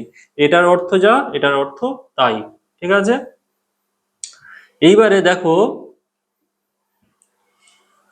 পার্থক্য তাহলে কি হলো। দেখো যখন আমরা এই নিডটাকে প্রিন্সিপাল ভার্ব হিসেবে ইউজ করেছিলাম, দেখো ওর জন্য অক্সিলারি ভার্ব একটা এসছে আর নট বসেছে, আর ওর পরে টু বসেছে, মানে ইনফিনিটিভ বসেছে টু নিয়ে। আর যখন আমরা নিডটাকে মোডাল ভার্ব হিসেবে ব্যবহার হয়েছে, তখন দেখো এখানে দেখো ডু ভার্ব এসছে, ওর সঙ্গে এস যোগ হয়েছে, কিন্তু এখানে দেখো হিটা থার্ড পার্সন সিঙ্গুলার বলে এস যোগ হয়েছিল। হিট বা থার্ড পার্সন থাকলেও, থার্ড পার্সন সিঙ্গুলার থাকলেও নিডের সঙ্গে এস যোগ হয়নি। আর কি নিডের, এখানে দেখো নিডের আগে অক্সিলারি ভার্ব এসছে, আর এখানে নিডের আগে অক্সিলারি ভার্ব আসেনি, নিডটা নিজেই অক্সিলারি ভার্ব হিসেবে ব্যবহার হয়েছে। আর এরপরে কার অক্সিলারি ভার্ব, এখানে বাইটা প্রিন্সিপাল ভার্ব হিসেবে ব্যবহার হয়েছে। আর কি দেখো এখানে নিডের পরে টু ছিল, আর এখানে নিডের পরে টু নেই, মানে টু ছাড়াই ইনফিনিটিভ আছে। ঠিক আছে, হি নিড নট, মানে এখানে এই স্ট্রাকচারটা ইউজ হয়েছে। দেখো সাবজেক্ট, মোডাল ভার্ব, তারপরে এখানে নেগেটিভ সেন্টেন্স যেহেতু নট, তারপর ভার্বের ফার্স্ট ফর্ম, তারপর আদার্স। এখানে কিন্তু এই নিডটা মোডাল ভার্ব, আর এখানে এই নিডটা কিন্তু principal verb. He need not buy a book. আর ইন্টারোগেটিভ সেন্টেন্স করলে কি হবে, নিডটা বাক্যের প্রথমে আসবে। Need he by a book, তার কি একটা বই কেনার প্রয়োজন আছে? এখানেও দেখো সেই নিড আছে আর ভার্বের ফার্স্ট ফর্ম আছে, এখানে দেখো এই টু নেই। ইন্টারোগেটিভ সেন্টেন্সে দেখো এখানে টু আছে, এখানে নিডটা প্রিন্সিপাল ভার্ব, টু আছে, আর এখানে অক্সিলারি ভার্ব আলাদা একটা আছে। কিন্তু যখন আমরা নিডটাকে মোডাল ভার্ব করবো জিজ্ঞাসামূলক বাক্যের ক্ষেত্রে, তখন এই টুটা থাকবে না। ঠিক আছে, টু ছাড়াই ইনফিনিটিভ থাকবে। তো মোডাল ভার্ব তাহলে নিড মোডাল ভার্বটা মোডাল অক্সিলারি ভার্ব হিসেবে ব্যবহার হলে শুধুমাত্র কি ধরনের সেন্টেন্সে ব্যবহার হয়? শুধুমাত্র নেগেটিভ সেন্টেন্সে ব্যবহার হয়, আর ইন্টারোগেটিভ সেন্টেন্সে ব্যবহার হয়। কিসে ব্যবহার হয় না মোডাল ভার্ব হিসেবে? এই অ্যাসার্টিভ অ্যাফার্মেটিভ এই সেন্টেন্সে নিডটা মোডাল ভার্ব হিসেবে ব্যবহার হয় না, তবে প্রিন্সিপাল ভার্ব হিসেবে ব্যবহার হতে পারে। ঠিক আছে, এইবার আমি যদি পাস্ট টেন্স করি তখন কি হবে বলতো? নিডের পাস্ট টেন্স করলে তখন কিন্তু এই উপরের স্ট্রাকচারটা ব্যবহার হবে না, তখন নিচের স্ট্রাকচারটা ব্যবহার হবে। এখানে যেমন প্রিন্সিপাল ভার্ব হিসেবে ব্যবহার করলে এই ডাজ এর জায়গায় ডিড করে দিলে হয়ে যায়, বা এই জিজ্ঞাসামূলক বাক্যে ডিড করলে হয়ে যায়, কিন্তু এখানে আলাদা। এখানে কি করতে হয় বলতো? হি নিড নট, যদি আমি এটা পাস্ট টেন্স করি, যদি বলি তার একটা বই কেনার প্রয়োজন ছিল না, যদি এইরকম বলি, আমি আর বাংলাটা লিখলাম না, মুখে মুখে বলে দিচ্ছি, যদি এইরকম বাক্য হয়, এটার মানে কি তার একটা বই কেনার প্রয়োজন নেই। আর যদি আমি বলি তার একটা বই কেনার প্রয়োজন ছিল না, তখন কি হবে? এই নিড নট এর পর হ্যাভ আসবে, মানে এই স্ট্রাকচারটা ইউজ হবে, নিড নট এর পর হ্যাভ আসবে, আর এই ভার্বের থার্ড ফর্ম হবে he need not have bought, bought a book. আর জিজ্ঞাসামূলক বাক্য কিরকম হবে? Need he have bought the book, মানে তার কি বইটি কেনার প্রয়োজন ছিল? Need he have bot a বুক, এরকম হবে। তো নিড মোডাল ভার্বটা এইভাবে ব্যবহার হয়। এর পরের মোডাল ভার্ব আসছে ডেয়ার। এই এই নিড নিড যেভাবে ব্যবহার হয়, আচ্ছা ডেয়ারের বাংলা মানেটা লিখে দিই। ডেয়ার মানে সাহস করা। এই নিড যেভাবে ব্যবহার হয় ঠিক একইভাবে ডেয়ারটাও ব্যবহার হয়। কি ধরনের সেন্টেন্সের ক্ষেত্রে? সাহস করা অর্থে, নেগেটিভ আর ইন্টারোগেটিভ সেন্টেন্সে। এটা কিন্তু মোডাল ভার্ব হিসেবে যদি ব্যবহার হয়, তখন নেগেটিভ আর ইন্টারোগেটিভ সেন্টেন্সেই ব্যবহার হয়, মানে অ্যাফার্মেটিভ, মানে অ্যাসার্টিভ অ্যাফার্মেটিভে ব্যবহার হয় না। তবে ব্যবহার হতে পারে কখন? যখন ওটা প্রিন্সিপাল ভার্ব হবে। যখন মোডাল অক্সিলারি ভার্ব হিসেবে ব্যবহার হবে, তখন নেগেটিভ আর ইন্টারোগেটিভ সেন্টেন্সে ডিয়ারটা ব্যবহার হয়, টু ছাড়াই। ঠিক আছে, যেমন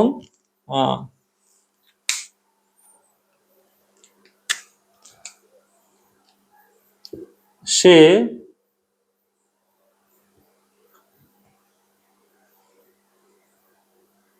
সে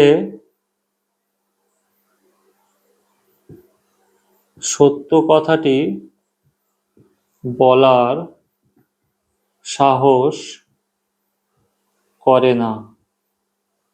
সে সত্য কথাটি বলার সাহস করে না, তাহলে কি হবে? He dare not tell the truth. He dare not tell the truth. এখানে দেখো এই হি থাকা সত্ত্বেও ডেয়ারের সঙ্গে এস যোগ হয়নি, যেহেতু এটা মোডাল ভার্ব, ওই জন্যে। আর কি না, হ্যাঁ, এখানে একটা কথা বলে রাখি, মোডাল ভার্ব গুলো যেমন তিনটে রূপ হয় না অন্য ভার্বের মতো, ঠিক ওই যে এই সব ভার্বের সঙ্গে মোডাল ভার্বের সঙ্গে কখনো আইএনজি যোগ হয় না। আবার আরেকটা কি, মোডাল এইসব মোডাল ভার্বের সঙ্গে কখনো এস যোগ হয় না। ঠিক আছে, এখানে ওই জন্য থার্ড পারসন সিঙ্গুলার থাকলেও কিন্তু এস যোগ করবো না যখন মোডাল ভার্ব হবে। আর কি, এটা দেখো নেগেটিভ সেন্টেন্সে ব্যবহার হয়েছে। আর কি, এর পরে ইনফিনিটিভের টু থাকে না যখন মোডাল ভার্ব হিসেবে ব্যবহার হবে। কিন্তু এটা যদি মেন ভার্ব হিসেবে ব্যবহার হতো তখন কিন্তু, যদি এটা মেন ভার্ব হতো তখন কি হতো বলতো, হি ডেয়ার্স হতো, হি ডাজ নট, তখন এরম হতো, হি ডাজ নট ডেয়ার হতো, আর তখন একটা টু আসতো, he does not dare to tell the truth. আগে যেমন নিডটাকে দেখালাম দুটো ভাগ করে, ঠিক ওই রকম হতো। দেখো, তো এখানে কিন্তু ডেয়ারটা মেন প্রিন্সিপাল ভার্ব, আর এই ডাজটা অক্সিলারি ভার্ব, আর তখন দেখো এস যোগ হয়েছে। কিন্তু যখন, আর দেখো টুও আছে, কিন্তু যখন মোডাল ভার্ব হবে ডেয়ার এস হবে না, আর এই টুও থাকবে না। ঠিক আছে, তো এইভাবে একইভাবে জিজ্ঞাসামূলক বাক্যের ক্ষেত্রেও যদি বলি সে কি সত্য কথাটি বলার সাহস করে, তখন হতো কি, ডিয়ারটা বাক্যের প্রথমে চলে আসতো, আর নটা থাকতো না, dare he tell the truth. ঠিক আছে, ডিয়ারটা তাহলে মডাল ভার্ব হিসেবে এইভাবেই ব্যবহার হয় নেগেটিভ আর ইন্টারোগেটিভ সেন্টেন্সে, পুরো নিডের মতো। আচ্ছা, এরপরে রইল পরে অট টু। আচ্ছা, অট টু অলরেডি বলে দিয়েছি, শুড মানে শুড আর অট টু একই অর্থ, উচিত অর্থে ব্যবহার হয়। আর ইউজ টুটাও বলে দিয়েছি, মানে অতীত অভ্যাসের ক্ষেত্রে ব্যবহার হয়, নিয়মিত অভ্যাসের ক্ষেত্রে। ঠিক আছে, তাহলে মোডাল ভার্ব সবগুলো হয়ে গেল। এবার আমরা যা মোডাল ভার্ব করলাম সবগুলো তো বেশিরভাগ কোন গঠন নিয়ম ইউজ করলাম, এই এই গঠন নিয়মটা ইউজ করলাম, আর কিছু কিছু ক্ষেত্রে এই পারফেক্ট ইনফিনিটিভের গঠন নিয়ম ইউজ করলাম। এবার আমি প্রত্যেকটা মোডাল ভার্বের আহ এই দ্বিতীয় গঠন নিয়ম অনুযায়ী বাক্য কেমন শুনতে লাগে সেটা বলে দেবো। ঠিক আছে, দ্বিতীয় গঠন নিয়ম অনুযায়ী প্রথমে আসি ক্যান। লিখলাম সে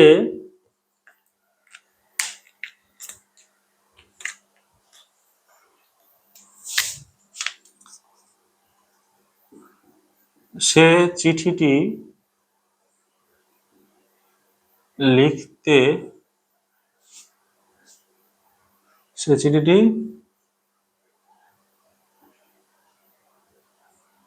সে একটা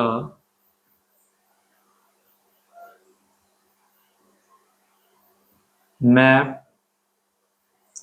আঁকতে পারে। সে একটা ম্যাপ আঁকতে পারে। এবার এই বাক্যটা ট্রান্সলেশন তো আমরা আগের নিয়মে করব, হি বা she can draw a map. কিন্তু যদি এইরকম বোঝায়, সে একটা ম্যাপ আঁকতে পারে না দিয়ে যদি থাকে, সে একটা ম্যাপ এঁকে থাকতে পারে, এঁকে থাকতে পারে, মানে হয়তো তার আঁকাটা, এখানে এঁকে থাকতে পারে মানে কি, আঁকার ক্ষমতাও বোঝাচ্ছে, আবার হয়তো আঁকাটা হয়েও গিয়েছে। এরকম হয়ে গিয়েছে বোঝালে তখন পারফেক্ট ইনফিনিটিভ হয়। ঠিক আছে, তখন কি হবে, she can have drawn a map, তখন এই স্ট্রাকচারটা ইউজ হবে, subject she, modal verb can, have ভার্বের third form drawn, draw drew drawn, আর অবজেক্ট আ ম্যাপ। তাহলে তোমরা কিন্তু, আমি বাক্যটা এই বাংলার মানেটা লিখে নেবে, সে একটা ম্যাপ এঁকে থাকতে পারে, তার ইংলিশ হবে she can have drawn a map. ঠিক আছে, আচ্ছা, পরবর্তী মডেল ভার্ব কুড। কুডের কিরকম মানে হবে, সে একটা ম্যাপ আঁকতে পারতো, সে একটা ম্যাপ আঁকতে পারতো, এইরকম যদি বোঝায়। আঁকতে পারতো মানে কি, এটা ক্ষমতা বোঝাচ্ছে না, এই রকম অর্থে বোঝাচ্ছে, মানে সম্ভাবনা অর্থে, অতীতের সম্ভাবনা। সে একটা ম্যাপ আঁকতে পারতো কিন্তু আঁকেনি, মানে আঁকার সম্ভাবনা ছিল কিন্তু আঁকেনি, এই রকম অর্থে যদি বোঝায় তখন কি হবে, she could have, she could have drawn a map. ঠিক আছে, মানে এই দ্বিতীয় নিয়ম হবে, she could have drawn a map.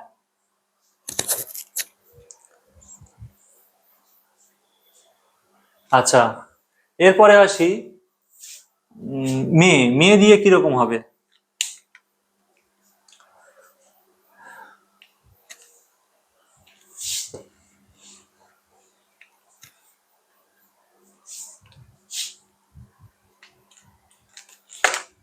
যদি বলি সে বাড়ি সে আজ বাড়ি ফিরতে পারে, সে আজ বাড়ি ফিরতে পারে মানে এটা আজ আজ তার বাড়ি ফেরার সম্ভাবনা আছে এইরকম বোঝাচ্ছে। তাহলে সম্ভাবনা আছে বোঝালে মে হয়, তাহলে এটা ট্রান্সলেশন কি হবে? হি মে হি মে রিটার্ন হোম টুডে, এটা হয়। কিন্তু যদি এইরকম না বলে এইরকম বলি যে সে আজ বাড়ি ফিরে থাকতে পারে, মানে ফিরে থাকতে পারে মানে কি, তার এই সম্ভাবনাটা হয়ে গেছে, মানে সে হয়তো বাড়িতে চলে এসেছে এইরকম বোঝাচ্ছে। সে আজ বাড়ি ফিরে থাকতে পারে মানে তার ফেরাটা হয়তো হয়ে গেছে। এইরকম যদি বাংলা বোঝায় তখন হবে কি, মে হবে সাবজেক্ট মোডাল ভার্ব, তারপর হ্যাভ, হি মে হ্যাভ, তার verb third form returned, he may have returned today. ঠিক আছে, মানে আজকে হয়তো ওর বাড়ি আসা হয়ে গেছে, মানে ফেরা হয়ে গেছে। ঠিক আছে, এইরকম বোঝায়। আচ্ছা, এরপরে মাইট। মাইটটা ঠিক আগেকার আগে আগে যে কুড হ্যাভ ইউজ করলাম পুরো ওর মতো, আমি ওটা আর লিখছি না। একটু আগে কি একটা বাক্য লিখেছিলাম,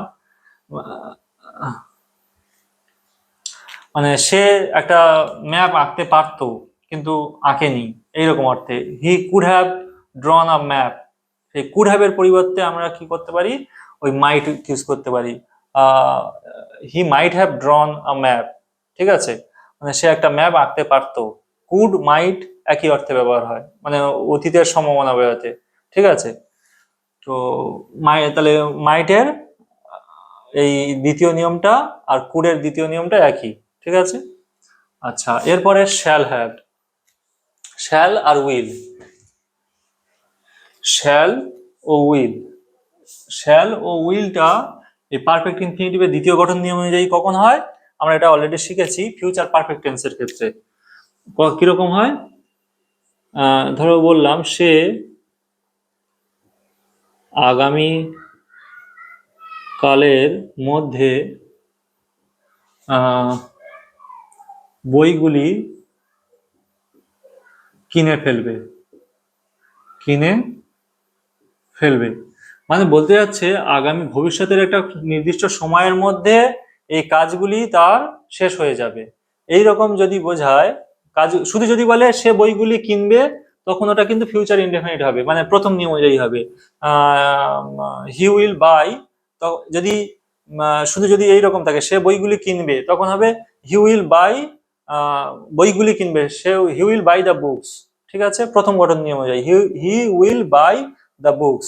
যদি বলে সে আগামীকালের মধ্যে বইগুলি কিনে ফেলবে, মানে ভবিষ্যতে নির্দিষ্ট সময়ের মধ্যে কাজটা সম্পূর্ণ হয়ে যাবে বা শেষ হয়ে যাবে বোঝায়, তখন কিন্তু এই দ্বিতীয় গঠন নিয়ম হবে। তখন কি হবে, তখন হবে হি বা she will have bought the books by tomorrow.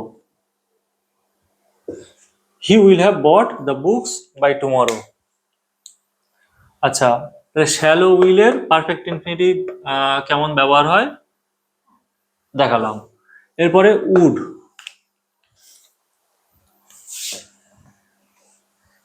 হ্যাঁ, উডটা কেমন হয়, উডের পারফেক্ট ইনফিনিটিভ শুনতে কেমন লাগে?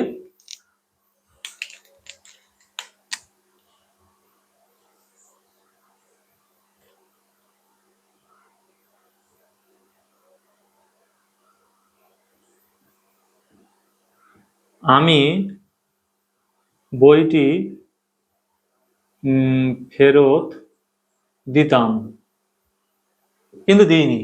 আমি বইটি ফেরত দিতাম, আমি এরকম অর্থে যদি বলি যে আমি বইটি ফেরত দিতাম কিন্তু দিইনি, তখন কি হবে, তখন এই উড ব্যবহার হবে। আই উড, তখন এই সেকেন্ড গঠন নিয়ে হবে I would have, I would have, I would have returned the book, I would have return the book. কিন্তু যদি এরকম লিখতাম আমি বইটি ফেরত দিতে পারতাম, যদি এরকম না লিখে লিখতাম আমি বইটি ফেরত দিতে পারতাম কিন্তু দিইনি, এরকম যদি বলতে চাইতাম যে আমি বইটি ফেরত দিতে পারতাম কিন্তু দিইনি, তখন এই উডের জায়গায় কুড ব্যবহার হতো, কুড বা মাইট। আই কুড হ্যাভ বা I might have return the book. আর কিন্তু যদি বলি আমি বইটি ফেরত দিতাম কিন্তু দিইনি, ঠিক আছে, এরকম যদি বোঝায় তখন হবে I would have return the book. আচ্ছা, উড হলো মাস্ট। আমরা অলরেডি মাস্ট ভিডিওটা আগে নিয়ে গিয়ে দেখবে, আমি অলরেডি মাস্টের এই দ্বিতীয় নিয়ম অনুযায়ী করেছি। মাস্টটা কখন, এই দ্বিতীয় নিয়ম অনুযায়ী পারফেক্ট ইনফিনিটিভের নিয়মটা কখন হয়, যখন মাস্টটা অতীত পাস্ট টেন্সে ব্যবহার হয়। যেমন সে নিশ্চয়ই দরজাটি ভেঙেছিল, তখন কি হবে, he must have broken the door. ঠিক আছে, তো মাস্টটা পারফেক্ট ইনফিনিটিভে অলরেডি আমার বোঝানো হয়ে গেছে, ওই জন্য ওটা আর লিখলাম না।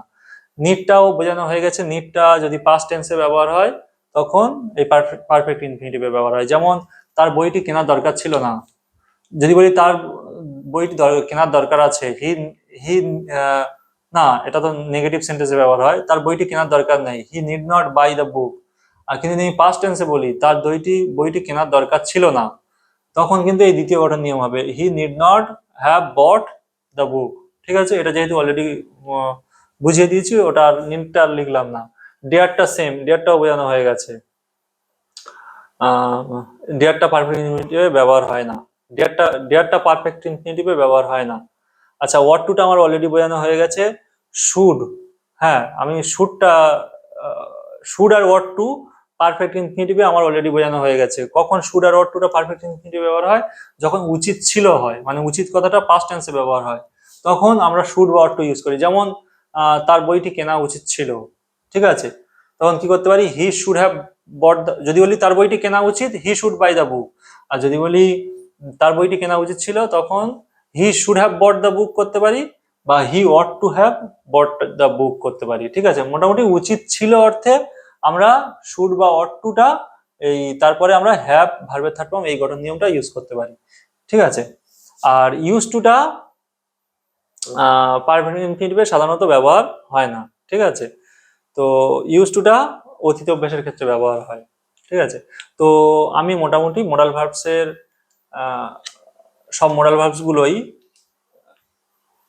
সব মোডাল ভার্বসের যে কমন ইউসেজগুলো, ব্যবহারগুলো, সেগুলো আমি সব বললাম। আর সেগুলোর কোন সেন্টেন্স স্ট্রাকচার অনুযায়ী ব্যবহার হয় সেগুলো বললাম। তো মোডাল ভার্বসের নিয়মগুলো এইটুকুই। ঠিক আছে, এইটুকুই জানলে যথেষ্ট। তো আজকে তাহলে ক্লাস এই পর্যন্তই রইলো, দেখা হচ্ছে পরবর্তী ক্লাসে। ঠিক আছে, সবাই ভালো থেকো।